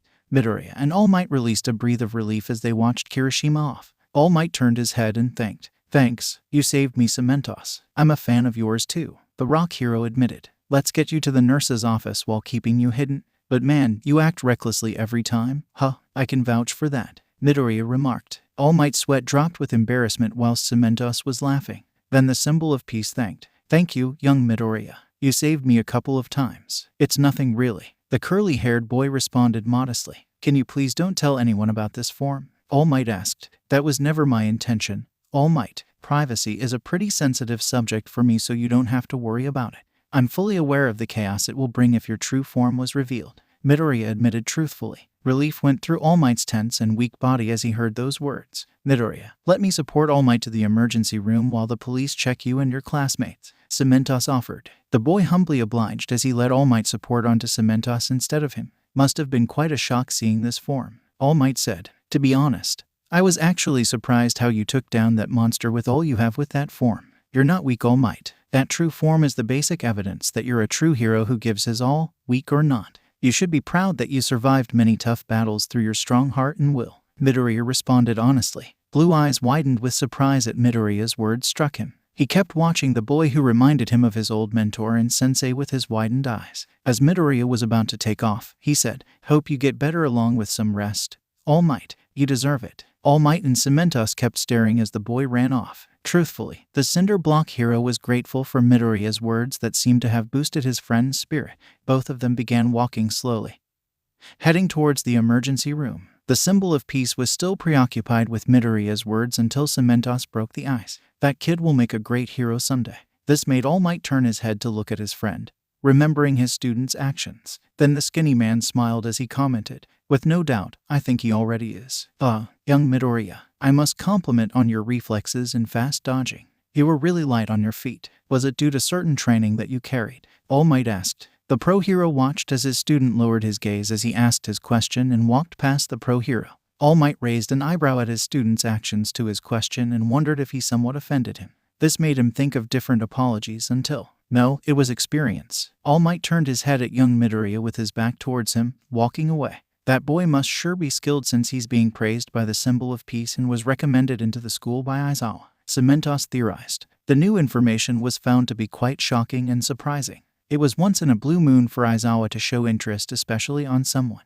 With benefit of the doubt, All Might thought that the boy is sure someone worthwhile. Outside the U.S.J, sirens were blaring and echoing loudly. The underlings of the League of Villains were all heading out the U.S.J joint one by one, all handcuffed and all being watched by the police officers. From the sidelines, there were the students of Class 1A, the ones who all survived from the villain attack. Ajiro felt a tap on his shoulder and turned, seeing Hagakire's gloves. She asked, Ajiro, I heard you were fired up this time. You were strong by yourself, huh? I thought everyone was by themselves. I survived by using hit-and-run tactics, Ajiro admitted. Where were you, Hagakure? In the landslide area. Todoroki was super strong. I was surprised, Hagakure responded as she pointed at Todoroki. Anyway, I'm glad you weren't hurt, the blonde with a tail said truthfully. I almost froze her. That was close, Todoroki thought as he was overhearing their conversation. I see, so the people you fought were also just hooligans, Todoroki stated as he was having a conversation with Kaminari, Kirishima and Koda. They underestimated us cause we were kids, Kirishima pointed out. Zero, Sadu and Chaoji were also having their own discussion as Zero said, so it was All Might who put the hole in the dome after all. That's some crazy power, Sadu commented. Yeah, as expected of All Might, Chaoji expressed. The three groups ignored Aoyama who kept asking, where do you think I was? Until Isu finally asked, where? Aoyama answered, it's a secret. Meanwhile, Detective Naomasa was standing in front of the class of students counting. 18.19. Then he noticed that one student was missing, so he asked the students directly. I'm afraid we're one student short. Do you have any idea who's missing? Uraraka immediately noted who was the missing person. Deku-kun. She blurted out with worry of her friend's absence. She immediately went to Kirishima and asked, Kirishima, you were the last one who saw him. Do you have any idea where Deku might be? Minta, Asui and Tenya all grew worried of their friend as they heard the brunette question her classmate. As Kirishima was about to reassure her that Midoriya was all right, a voice beat him to it. Don't worry, I'm here. All the students jolted as their classmate, who appeared out of nowhere, was standing right next to them. The first thing he received was a punch in the shoulder by Uraraka as she yelled, Don't scare me like that. Boy, did that girl carry a punch as Midoriya began rubbing his shoulder and apologized. Sorry, but I lost my way on the road to life. This made the brunette roll her eyes and cross her arms. Then she admitted, Anyway, I'm glad you're all right. The curly-haired boy couldn't help but put on a small smile. Detective Naomasa couldn't help but smile as he saw the friendship between the same sarcastic teenager from the investigation room and his friend. Looks like I was right. The boy is in good hands with Aizawa. His thoughts were interrupted by 13 as they greeted the students. I'm glad to see everyone unharmed and safe. Now, let's return to our classrooms since the police won't be questioning us right away, right? Detective Naomasa nodded as confirmation. Sorry, sir. What about Aizawa-sensei? Asui asked. Commented fractures in both arms and a facial fracture. Fortunately, there does not seem to be any serious brain damage. However, his orbital floor has broken into small pieces, and his eyes may suffer from its after effects. A voice over Naomasa's phone explained. The detective watched closely at the students' reactions. Some had tears in their eyes, some lowered their heads, and some were trembling. Among the students' reaction, there was one he was eyeing for. Both with his fists clenched and his teeth biting onto his lip, was the curly-haired boy. The detective could sense the frustration from his spot. 13 began to lead the students as they began walking, heading for the main building. Uraraka didn't leave at first since her friend remained still on the spot with his head lowered, so she waited by his side. She was about to speak up, but Detective Naomasa interrupted as he greeted. Midoriya, we meet yet again. And this time, there won't be need of an investigation room. Midoriya loosened his fists and admitted, thank God. Detective Naomasa laughed whilst the brunette was confused by their conversation. The adult noted that the boy still was frustrated, so he offered, I'll take you to the hospital to see Aizawa. This shocked Midoriya since firstly, he didn't know if he was allowed to see his teacher, and secondly, he has never been to hospital. Detective Naomasa turned his head at Uraraka and asked, could you please inform 13 that Midoriya will be coming with me? Uraraka gave him a thumbs up and answered, don't worry, Deku. Go and see Aizawa-sensei, and don't forget to tell him get well soon from all of us. Thanks, Uraraka. Midoriya thanked. The brunette smiled as she ran off towards her classmates. She knew there was something going on between Aizawa and Midoriya, and this confirmed it. Uraraka felt glad for Midoriya since he's been practically alone all of his life due to his absence of his parents. She theorized that Aizawa and Midoriya might have developed a sort of father and son relationship. Heck, if she didn't know about Midoriya being an orphan, she would suspect that their teacher and friend were related. The brunette began to chuckle as she imagined different scenarios of the two living together as father and son. Finally, she caught up to 13, who seemed distracted, and informed them about Midoriya. Once she finished, she was bombarded with questions by Asui, Minta and Tenya about the curly-haired boy. Little did they know that 13 was overhearing them as they wondered about their student who gave advice that saved their life. They couldn't help but admit that the boy did look familiar. From the distance, the pro-hero took a closer look at Midoriya, who was entering a car. Realization came over 13 as a certain memory appeared in their mind. I remember him. In an old rundown bar, a purple portal opened. Tamura Shigaraki, who was injured and in constant pain, was dropped gently onto the wooden floor, rambling things. Ouch, I was shot both in the arm and the leg. We lost completely. Even Nomu was defeated. All the underlings were defeated in an instant. Those kids were strong. The symbol of peace was healthy. You were wrong, sensei. The teen was directing his words at the monitor across the room, against the wall. A deep voice that was his sensei came off from the monitor. No, I wasn't. We were just not prepared enough. Then another voice that was slightly high-pitched stated, yes, we underestimated them. It's good that we did it under that cheap League of Villains name. By the way, what about Master in my joint creation, Nomu? He was not returned, Sensei asked as he noted the creature's absence. He was blown away. Kurogiri answered. What? The creator of the Nomu said in shock. More precisely, without coordinates to his precise location, I could not find him, even with my warp. I did not have time for that, the misty villain explained. After all we did to make him as powerful as All Might. The creator of the Nomu grumbled. Well, I suppose it cannot be helped. That's unfortunate, Sensei admitted. Power ... That's right. There was one child who was faster than All Might, Shigaraki informed. Oh, his Sensei said with full interest. If he hadn't gotten in the way, we might have been able to kill All Might, Eraserhead and 13. That green-eyed glowing brat, Shigaraki yelled in irritation. Of course, you have regrets, but this was not a futile exercise. Gather the elite. Take all the time you need. We cannot move freely, which is why we need a symbol like you, Tamura Shigaraki. Next time, show the world that you are to be feared, Sensei advised. After Kurogiri gave him a full report about the battle at the U.S.J joint, the call was dismissed. The kid, Shigaraki and Kurogiri described, matches your description, Sensei commented. In the dark side of the room was another villain. This person was overhearing the whole conversation this whole time with his dark, cold, glowing red eyes full of interest. The villain grinned as he said, looks like my dear little nemesis is back in the game once again. Midoriya was waiting just outside Aizawa's resting room feeling anxious. He didn't move since Detective Naomasa told him to stay here so he can get something for Midoriya to be allowed inside the room. As the curly-haired boy was waiting, he was putting puzzle pieces together. The spirit attack on Aizawa and Midoriya, in front of the UA gate. The spirit that stole information from the head office of UA. The same evil spiritual energy he felt that was operating the Nomu. Once is an accident, twice is a coincidence, but 3 times is a pattern. A familiar signature was felt by Midoriya which made him state, you knew he was still alive. The curly-haired boy turned finding a familiar boy, his age, in a maroon hoodie along with black pants and black sneakers, reading a magazine. The person lowered the magazine revealing his black flattened hair and his bright red eyes on his pale white face. Always to the point, Isuzu, the boy commented. Is that the way to greet your best buddy? The one who collects all forsaken souls. The one who cleaves human souls that determine their rite of passage. The almighty Grim Reaper. Damien, Midoriya rolled his eyes at his old friend's typical behavior, but felt uneasiness and worry. His old friend is certainly not here to bring him good news. There's a follow-up report on yesterday's incident at the UA Rescue Training Facility where Hero Course students were attacked by villains.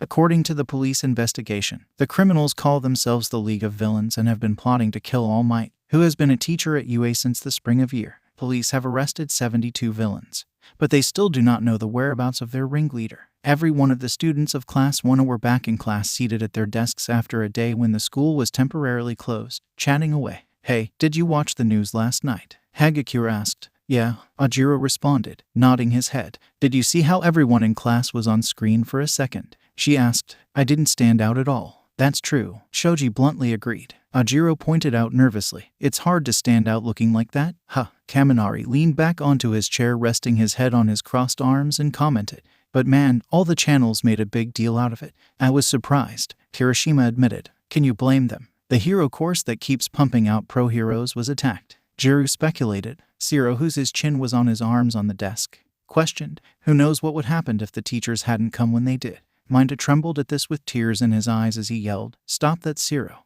Just thinking about it is making me wet myself. Shut up. Be quiet, scum. Bakugo snapped angrily that made Minda tremble even more, but on the bright side, he kept his mouth shut. But man, All Might was great. He pushed back those crazy strong villains. Sadu proclaimed, all pumped up. Yes, his strength is worth wondering at. Takoyami confessed. Uraraka, who was also listening to the class conversation, was distracted as she gazed to her left with worry. Her worried gaze fell upon a messy curly-haired boy who seemed to be in deep thought, ignoring of what's happening around him. The brunette wondered what was her friend thinking that made him so focused. Her thoughts were interrupted as Ida, the stoic and serious class representative, stormed into the classroom and stood at the teacher's desk in front of everyone. He commanded with his stern voice, "Everyone, morning homeroom is about to start. Stop talking and take your seats." Ida's orders were responded with taunting remarks. "We're already in our seats," Kaminari commented. "You're the only one who's not," Zero taunted. Then the blue-haired boy sat on his seat with his fists clenched with frustration and was embarrassed as he cursed. "Shoot," Hiroraka, who was internally enjoying this, reassured.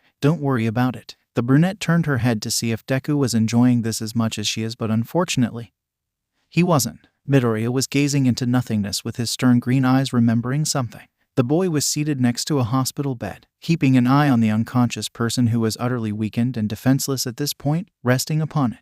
This made the messy curly-haired boy's guilt uneasier ever since he found out about the fact that Aizawa Shouta, or Eraserhead, the underground hero, technically adopted him, hence why he was allowed into the room by the medics. He watched the whole thing unfold as Naomasa answered the nurses' protests of allowing Midoriya in by showing them a piece of paper, a registered paper which stated that Aizawa has full responsibility on Izuku Midoriya's health, education, actions, and well-being. It was the same thing as when an adult adopting a child, therefore now, Aizawa, according to the law, was technically his guardian. Midoriya was shocked as this came to his notice. Feelings of frustration and betrayal came over him but were easily overcome by his amusement. He shouldn't be that surprised since this kind of behavior was expected from the lazy pro-hero, since things like this are way too troublesome to explain and deal with.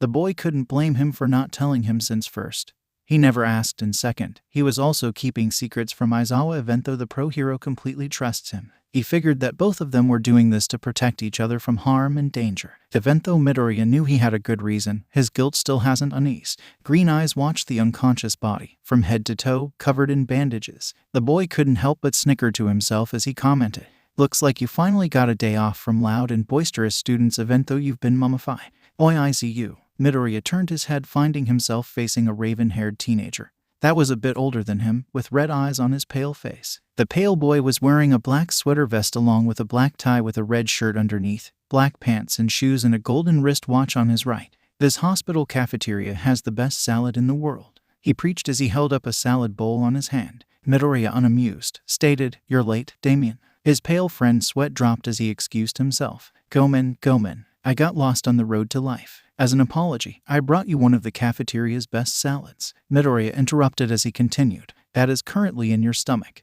which was true since the second bowl he brought that was about to be handed to him was empty. Damien threw the bowl backwards and with a poof, it disappeared. "Man, fooling you is tricky these days," he commented. "Or maybe you need to use less dumb tactics. Couldn't blame you since old age takes a toll on you," Midoriya advised. Damien Anime dropped himself at Midoriya's comment, mumbling, "Your honesty is always so brutal," and again, I quote, "I'm not old." The messy curly-haired boy just shrugged. Suddenly, red eyes widened as the raven-haired boy realized something, since he asked, "Why, Izu, what you're doing here in the hospital? Unlike me, this isn't one of those places where you usually hang around." Then his red eyes became stars and began to ramble. "Oh my, could it be that you missed your friend? The only and only handsome friend known by many names such as the Grim Reaper or my personal favorite, Death, a lot that you searched for me to come and visit me." "No," Midoriya responded as he shook his head. "Besides, why would I miss your annoying ass?" Again, Damien Anime dropped onto the floor of the room, saying, "Rubbing salt onto my wounds, aren't you?" Again, his friend's answer was a shrug. The raven grabbed his bowl of salad and stated,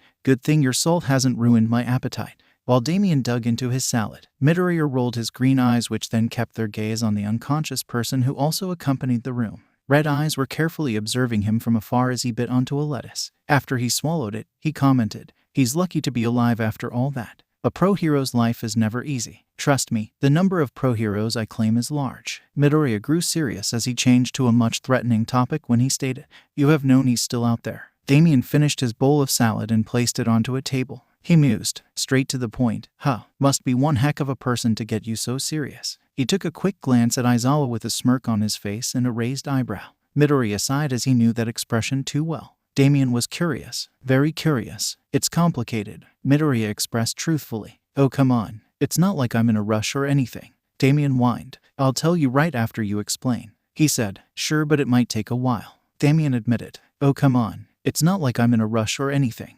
Midoriya imitated. The raven sighed and mumbled, "It surprises me how you're even still alive sometimes." Dialogue between Damien and Midoriya. Then Damien began explaining. Even though it's impossible, he managed to escape my grasp before I could get him. I had no idea how he managed to pull it off, which is why I've been searching throughout the years for an answer. Any luck? Give me another 2 or 3 weeks. Information takes time to come by. Too bad, I couldn't offer a hand. You know the law. In order to maintain balance, you can't interfere with my duties, etc. The same way I can't interfere with your fights, actions, etc. That's the way it works. ... But that's not the only reason why I haven't told you. My ears are wide open. You see, after that whole fiasco, you needed a break to spend time to yourself, so I wanted you to rest up and focus on gaining more experience and learning more about your quirk without any distractions until the time is right. The time is right, you're saying as if. Yes, Izu. He became weak since he turned back human after his defeat. Due to this, you're basically his #1 target, so I couldn't risk you going after him unaware of what other tricks he might have up his sleeve, which is why I kept it silent.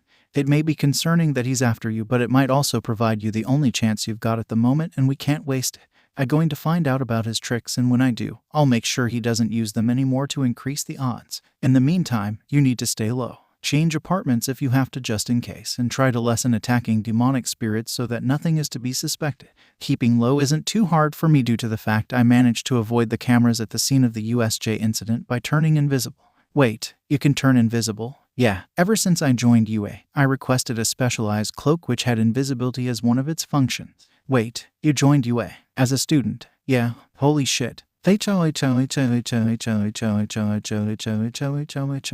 the hell did that even happen? Getting caught by the mummy in that bed.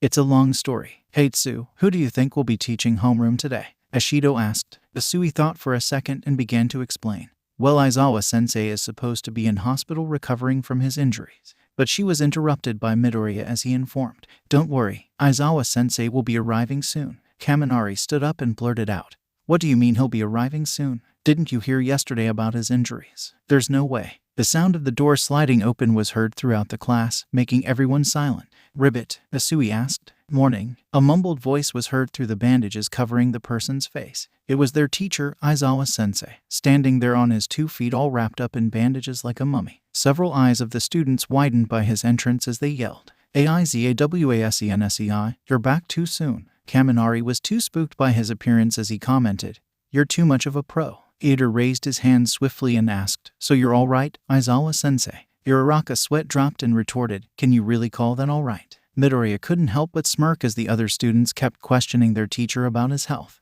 To think this guy did all that. Damien commented, feeling impressed. Both of the teenagers were staring at the unconscious adult as one finished telling his story to the other. It's going to take a while for him to recover, especially his eyes. Midoriya concluded. The raven-haired boy raised his eyebrow at his friend's statement and grew curious, so he stated, You sound like you're planning something. The messy curly-haired boy nodded for confirmation since he was figuring out if his hypothesis would work. Midoriya decided to ask the professional beside him. Remember when I explained to you how Nomu was being generated by his energy? What if I inserted some of my spiritual energy onto him, so that it will increase his rate of healing the same way your energy does to you? Damien finished. Midoriya pointed out. Problem is that I have never tried it, so I won't know if my spiritual energy would leave a negative effect on him. Damien thought about it and admitted. The chance is 50-50. Plus, if this pro hero miraculously got healed up in a day without a single scratch, it will increase attention onto yourself, especially by your enemies.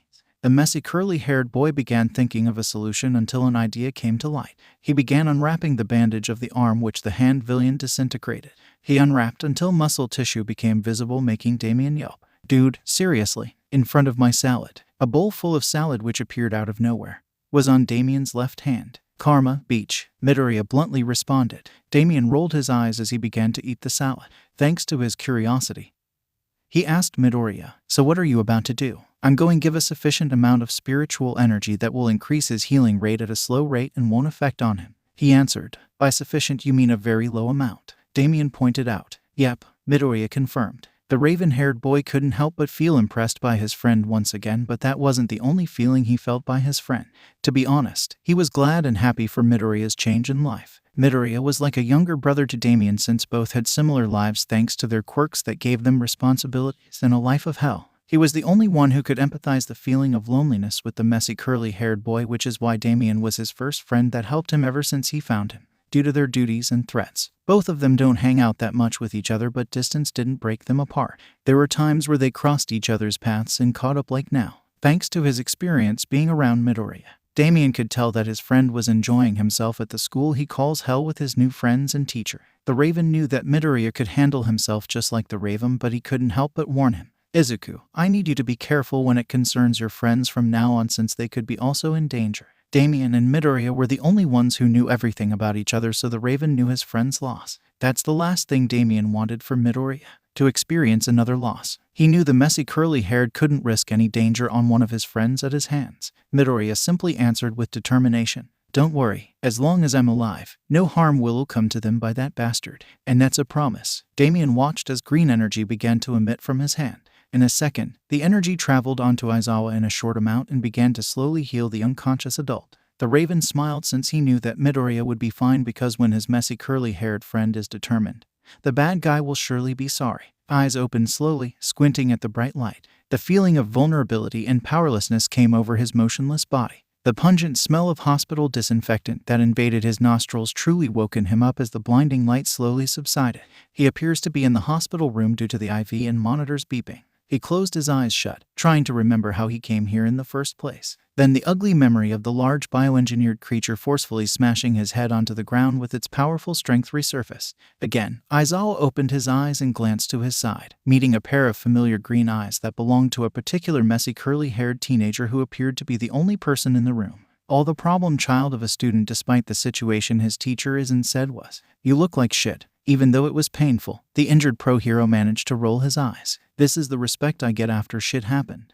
The realization that he regained consciousness too early for his liking, especially with the pain and the ass injuries he's sustained, made him look at his student who has all-time ability to regenerate and heal. Something tells me that it's your fault of making me wake up feeling like crap, the teacher concluded.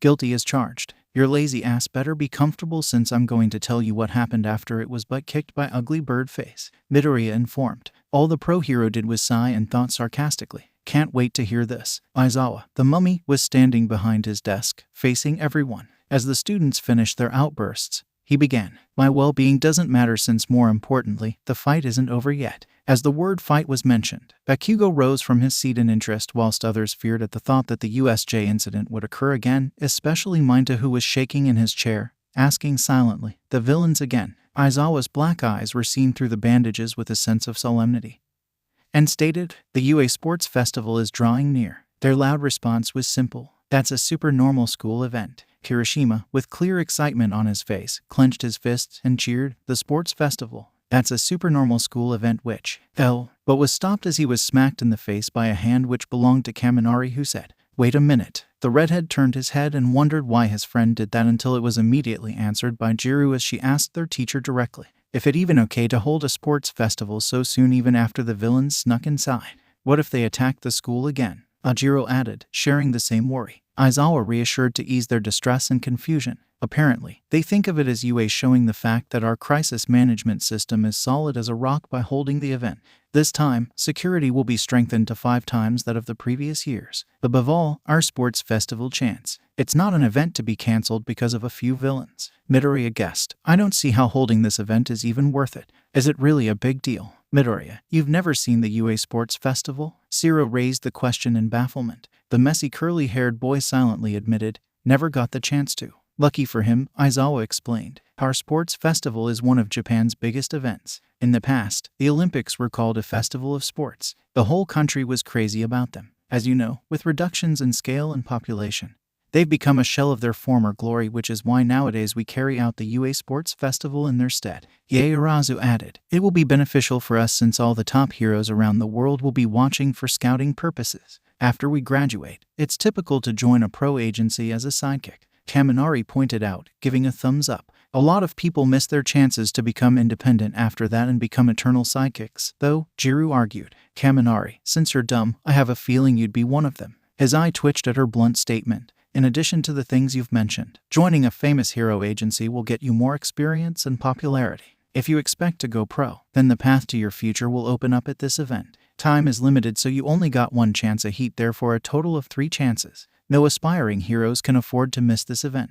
If you understand that, then don't slack off on your preparations. Aizawa continued in a serious tone, emphasizing the importance of this event. Yes, sir. The classroom teacher watched closely at all of his students, who became enthusiastic and determined after the explanation of the event, including Takoyami and Kuda, except for two particular students, Todoroki and Midoriya. Aizawa noted that Todoroki never did occasionally show any emotion ever since the beginning of the semester, so it was normal. As for the other, he knew the messy-haired teen had something in mind about the sports festival, as green eyes intensely gazed out of the window. Despite everything that happened, I'm getting really excited, Kirishima blurted out energetically. If we put on a good show and stand out, we'll have taken the first step in becoming a pro, Zero stated with excitement. Sado punched his hand, exclaiming, "It was worth coming to UA since we get to attend this event.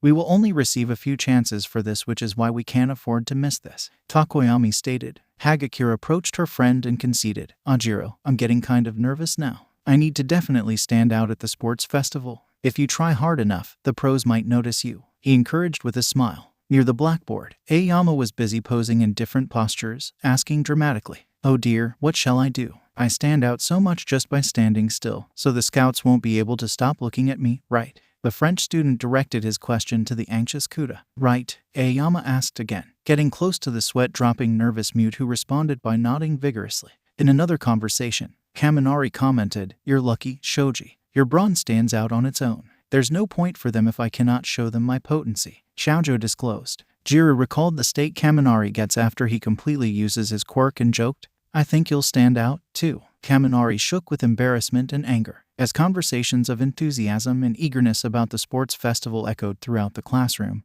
Midoriya, who was the least excited, approached Ada and commented, "Everyone is so into it. You're not. We have enrolled here to become heroes, so it's obvious that we would get fired up." Ada chimed in. He carried out a funny dance that involved moving his fists, bobbing in opposite directions, and shifting his body side to side. Asui admitted truthfully, "You have a unique way of getting fired up. It's weird." Midoriya grinned at the sight and called out, "Uraraka, you can't miss this." Deku, Ada, both teenagers mentioned, turned their heads towards their friend's voice. They found themselves facing an all-worked-up brunette giving off a scary aura. Let's do our best at the sports festival," she expressed in a deep tone. Ada checked his spectacles to check if he was seeing things, while Midoriya simply asked, "What's wrong with your face?" Ashido enrolled into the conversation and questioned the scary female, "What's the matter? You don't look carefree at all, even though that's what your name means." Minta blushed at this and was about to say, "PM," but was slapped in the cheek by Asui's long tongue. Uraraka strongly stomped one foot onto the floor and raised her first into the air. She publicized loudly, "Everyone, I'm going to do my best." Ada, Asui, and Ashido cheered along as they raised their fists, whilst Midoriya kept silent. She turned, repeating the same actions and speech. "I'm going to do my best." Zero and Kirishima nervously gave a small cheer at her spirit. The redhead couldn't help but ask with worry, "What's wrong? Your personality is all over the place. Uraraka, you're scaring the kids," Midoriya commented. The trio, Midoriya, Uraraka, and Ada, exited the class, heading towards the cafeteria. The brunette was skipping ahead of them until her freckled friend called her. "Hey Uraraka." "Yes?" she wondered. Midoriya asked, "Why did you decide to come to UA and become a pro hero?" This startled the brunette as she faltered. Because, you see." From her stammering and stuttering, they managed to figure out why. "For money. You want to become a hero for money?" Ada asked. Their female friend was vigorously rubbing the back of her head with embarrassment.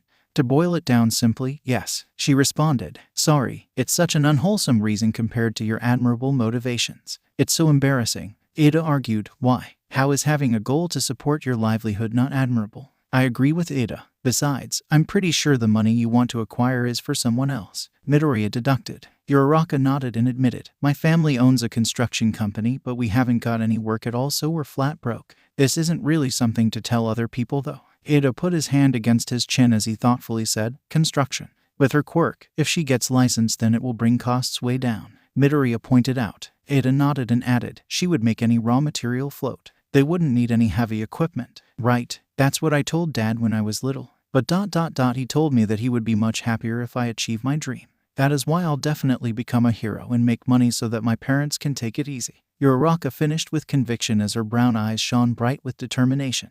The four-eyed friend was so moved with her speech, he raised his hands in the air and began clapping vigorously. He kept chanting, "Bravo, Uraraka, bravo, bravo." The messy curly-haired boy couldn't miss the opportunity presented, so he imitated it. The brunette was, at first, surprised, but then she blushed and gave a genuine smile since she embraced the thought that her friends were one of a kind. I can't wait for the sports festival. She beamed, remembering his friend's behavior. Ada conveyed, forgive for my rudeness, but Midoriya, I have received the impression that you don't feel the same. He justified, since Uraraka honestly responded, might as well do the same due to fairness. His two friends immediately were taken back by his response. He couldn't blame them. This event will help their futures on becoming pro heroes, which is why they came to UA. His reasons entering the school totally contrasts theirs. He hasn't been totally honest with them from the beginning, but unfortunately, it had to stay that way for their own safety. Midoriya didn't want any more innocent bystanders to perish. This brought on the thought of the people who were aware of the two worlds he lives in. The principal of the school and his teacher, who apparently adopted him without his consent or knowledge. Years of solving his own spirit problems independently conditioned the instinct of handling things on his own, without involving others. Despite this, his inner gut twists at the notion of keeping things from Aizawa, who all this time never asked questions and trusts him completely without a hint of doubt. The thought of telling him has always been at the back of his mind since the threats were minimum, but ever since the U.S.J. incident. Watching the pro hero critically injured at the scene made him reconsider to explain everything. Well, not everything. Just the information about the enemy and what is coming in the future. Who knows, maybe Aizawa, along with his classmates who are unintentionally dragged along, would be prepared for future circumstances. Anyway, he needed to talk to his teacher right away, especially with the sports festival coming up. The messy curled-haired teen looked at his friends who were waiting for his answer, so he opened his mouth to respond. All Might, or while he is in his true form, Yagi Toshinori was on his way to the staff room after his talk with his one-for-all successor about the sports festival. He sighed as he remembered that his time left as the symbol of peaked is shortened.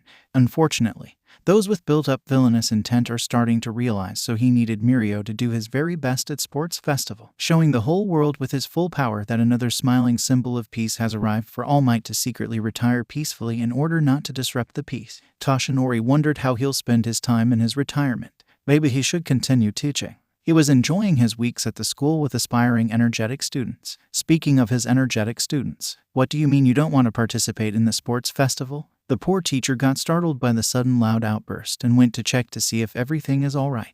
He found himself from afar watching the three students, alone in the corridor. Toshinori recognized them from the Hero Class 1A, Uraraka Ochako, Ida Tenya, and also Midoriya Izuku. Speaking of Midoriya, he remembered he needed to talk to him since the student accidentally found out his secret after the battle in U.S.J. The pro hero didn't want to interrupt their conversation as it seemed personal and politely waited from afar in order not to be accused of eavesdropping. He silently hummed to block out their conversation but failed miserably. It's not like I don't want. Correctaean, I really don't want to. Midoriya answered honestly. Uraraka asked, why don't you want to participate, Deku? You don't have to respond if it's too personal. It's not. I just think, for starters, the event of showing the whole world your strengths and weaknesses would definitely be beneficial for the future, because apparently the school seemed to accept the idea that the psychopathic villains wouldn't be watching the event since they'll be too busy effing holding a tea party. Midoriya responded, giving his opinion sarcastically, especially after they analytically attacked the school. From that sarcastic description, it seems that you have a point. The unknown knowledge of our quirks helped us gain the upper hand on the villains. Their underestimation was their critical mistake in their plans, Ada pointed out. Not to mention, some of the villains which escaped are still out there and possibly won't make the same mistake again. The sports festival will surely give them plenty of information of every student along with their quirks attending UA. Midoriya concluded. So if they attack UA again, it will be much harder than the U.S.J. incident. Uraraka stated worriedly. Look, I really didn't mean to dishearten you guys, especially about this event which will help you in your future careers. It doesn't matter what I think or decide. It's your choice if you want to participate. Their curly-haired friend advised. All in all, I'm not intentionally trying to change your mind in any case. I was just stating my opinion. He really didn't want to ruin his friend's enthusiasm, but his instincts and thinking ahead had to butt in. Nonsense, Midoriya. Your intake on the matter at hand is certainly quite informative and definitely something to have in mind for future battles and situations, particularly due to our first encounter with real-life villains. Ada reassured. When doing heroes work, it's always important to think critically ahead. I should definitely add this to my notes later on. Uraraka nodded in agreement and admitted truthfully. I admit it was kind of worrying, but I can pretty tell, based on what you just said, you have good intentions since you were just looking out for us and our safety. Then she added, plus, I'm actually enjoying discussing about this, like a debate. Yes, it is certainly quite interesting to develop this even further. Might I suggest going over the benefits of participating in the sports festival since we've already mentioned one disadvantage? Ida offered. Uraraka agreed and rambled, hey, We should include Yaoruzu in this since she always comes up with good point.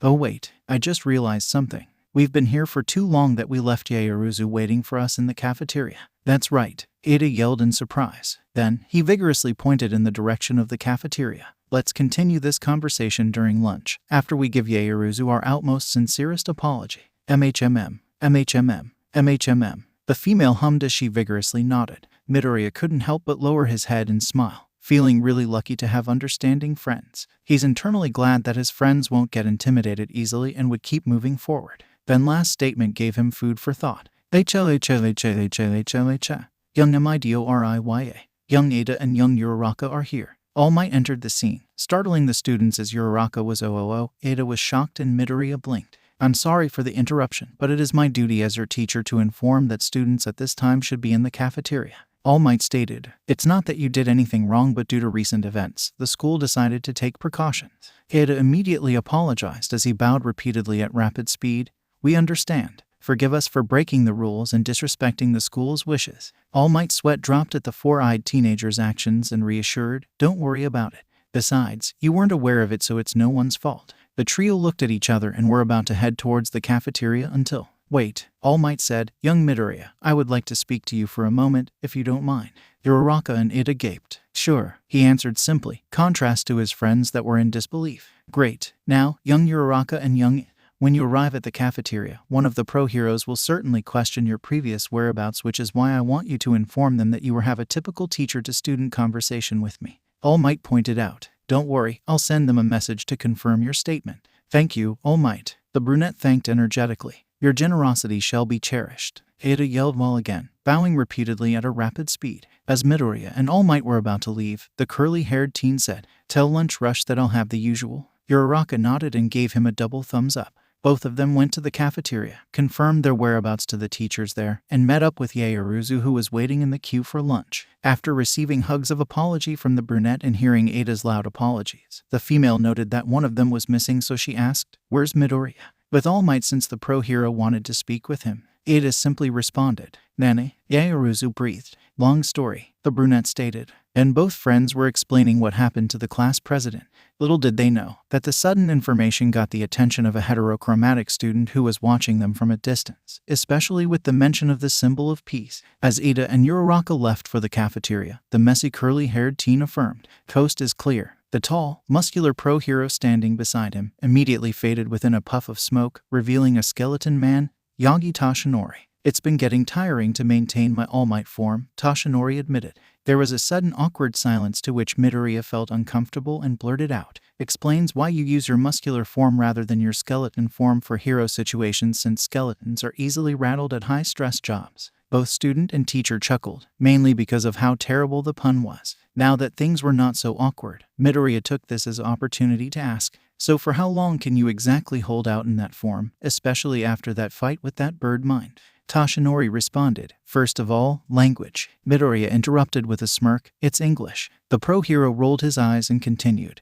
And secondly, my time limit shortened to 1 hour. Toshinori remembered something and excused. Before I speak with you, I must inform Lunch Rush of the 2 late students. The principal has become rather cautious. As the pro hero took out his phone and started texting, the teen stated, it's kinda funny how a highly secured school being broken into and attacked without anyone's knowledge seemed so troubling for the principal, and yet holding the sport festival where our quirks along with their weakness are up front and center, being watched by everyone including the psychopathic villains that got away, doesn't seem so bad at all. After Toshinori finished as he sent the text, he voiced out, I understand your views. Holding the sports festival doesn't seem to be the best approach at the moment.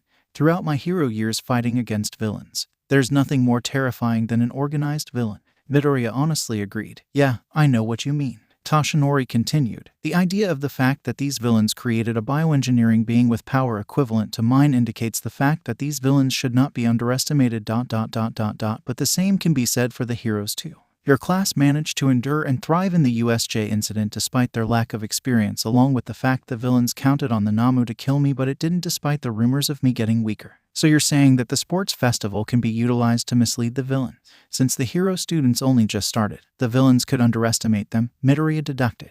The sport festival is a good way to know your own weaknesses and openings through the help of others. Once you realize and work on them, you'll be a different hero than you once were when you face the same villains again, Toshinori explained. Makes sense, but it's still a risky move, especially after the U.S.J. incident, where the only flaw in the villain's plan was not gaining information on the students' quirks. Any analyst could easily deduct and predict their developments and growth of their quirks, Midoriya pointed out, being a quirk analyst himself. Toshinori knew he wasn't going to try to convince the teen to participate in the sports festival. If it were any other student, he would, but not Midoriya, as the boy was clearly different. The one thing that Midoriya had which brought a large gap between him and the rest of Class 1A was experience. He wondered what the boy went through to become what he is now. Speaking of the U.S.J., the sudden reveal of my form must have been quite a shock, Toshinori said, trying to change the topic to what he intended to speak about. Not really, Midoriya responded. Really? Is it normal for a person's whole body to be literally smoking? Last time I checked, it's not, with the exception of having a related quirk. Was it really obvious? Apparently not, since I was the only to notice as the others were gaping at you. Do you think that there's a possible chance that one of the students might come to the same conclusion as you did? Nah, I don't think so. They were too busy awing and fangirling at the fact you punched Bird Mind flying out of the U.S.J. The thought of you getting weaker will be easily denied as they think about it. Toshinori sighed in relief as his paranoia of other students figuring out was eased. Hey Allmig, Toshinori. When I'm in this form, call me Toshinori. Secret identity. Got it. Anyway, how did you exactly end up like a zombie? Banana Man in the first place? No offense. None taken. I received severe backlash from a fight 5 years ago, ending up with a destroyed respiratory system and a lost stomach. I have taken many surgeries to repair my body, which wore me out and ended in failure. The guy you fought must have been really a pain in the ass then. Especially if this fight has never been heard of. Wait, did you say it was 5 years ago? Toshinori simply nodded, to which made the teen's eyes widen. Could it be he was there too? Midoriya thought. The way Midoriya acted wasn't missed by the pro hero as the teen grew suddenly tense, his posture stiffening. The teen asked again. Who's the guy you fought against? He perished with the wounds I inflicted upon him. The pro hero didn't dare to reveal his name to his students since his opponent was a matter to be handled by one-for-all users and didn't want young Midoriya to look for trouble. Do you honestly believe that? The teen asked, not believing the pro hero's words. No comment was given by the pro hero at that question. Instead, he simply said, you'd better get to the cafeteria before lunch ends. Don't want you starved during the rest of today's lessons. Midoriya sighed and agreed, sure. Again, what was the point of talking to me exactly? Just to clear any confusion you might have regarding my skeleton form, along with trusting you that this secret is kept by getting to know you better, Toshinori honestly replied. Don't blame you for that mistrust, since it's not every day that All Might reveals his secret to a total stranger, Midoriya reassured. Besides, you're not the only one who is keeping secrets to protect the innocent.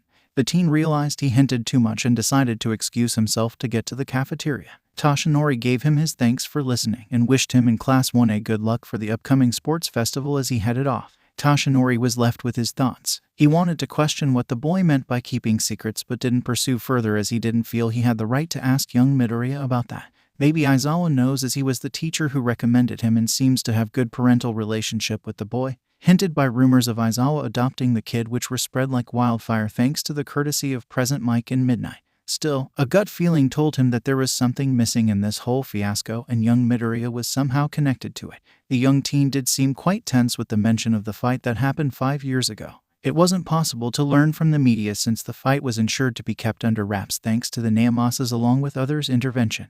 The only possible conclusion he could come up with was if the teen has been a victim in that whole horrible ordeal. Not to mention, there were occurrences which he felt strange during that fight. That same feeling of strangeness was intensified when he fought with the Nomu ... as well as when he watched young Midoriya fighting with his quirk. The way his one-for-all quirk acted was the strangest during the U.S.J. incident.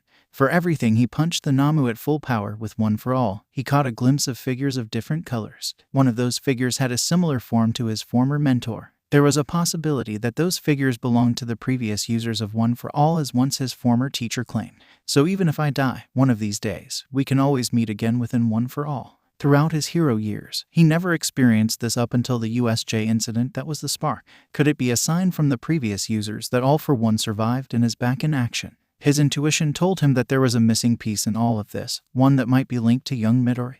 The teen did say he was keeping secrets to protect the innocent, most possibly the people close to him. In addition to this, the U.S.J. seemed to have the teen more paranoid and guarded, especially with the mention of the sports festival. Could it be that they shared the same enemy? Toshinori put these thoughts aside as he remembered that he needed to talk to his successor Mirio regarding the sports festival along with his new revelation about One for All. Midoriya joined Ada, Yaorazu, and Uraraka at their usual lunch table, eating the food that was collected by his friends. His three friends were continuing their heated debate about the sports festival as the curly, messy-haired teen was busy recollecting his thoughts that were all over the place. The talk with Toshinori was definitely an eye-opener. The fight between All Might and his enemy, the alarm incident, and the U.S.J attack in Nomu. There was a definite pattern, a pattern that connected both Midoriya and All Might's adversaries. Possible conclusion, they've been working together this whole time. Spectacular, as if things couldn't get any worse. You know what, I'm not gonna finish that sentence. I'm aware that saying it won't make a bloody difference since the sadistic author writing this would still put me into serious pain in the ass, life-threatening bullshit. A funny foreshadowing. She says, your life is already a pain in the ass, dude. At least it's fictional, unlike yours.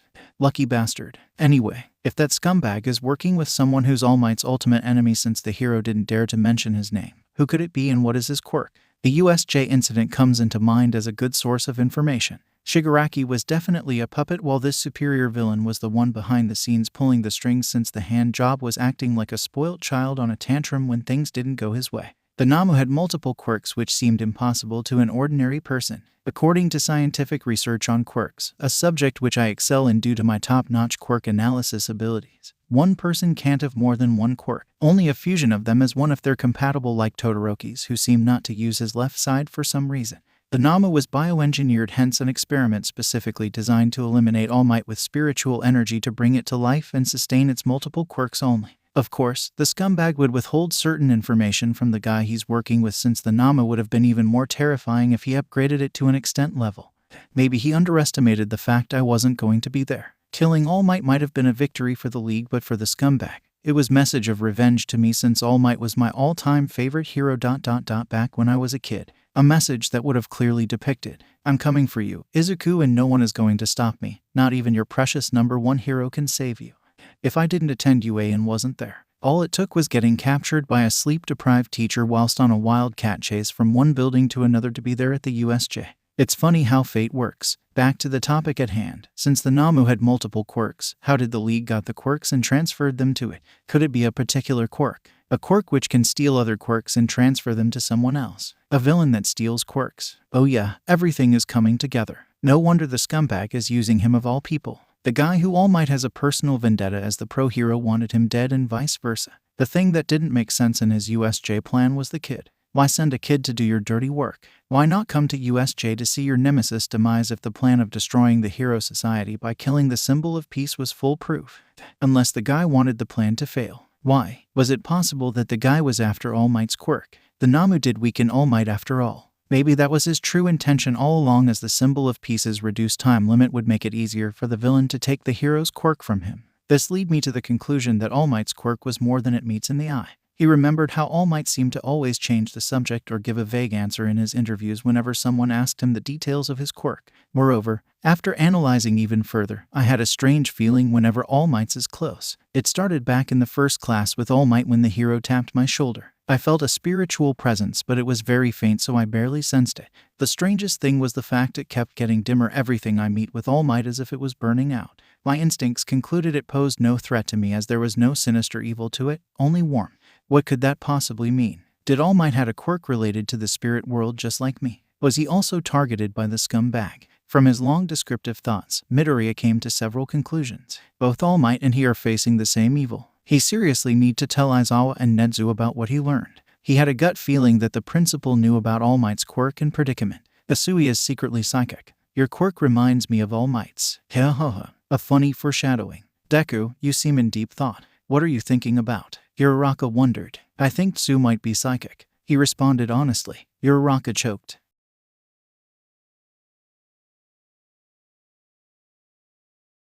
Okay, sadly the chapter is over. And if you enjoyed the video, just leave a like and subscribe with post notification, so when the next chapter is ready, you will be notified. Okay, see you in the next video. Bye.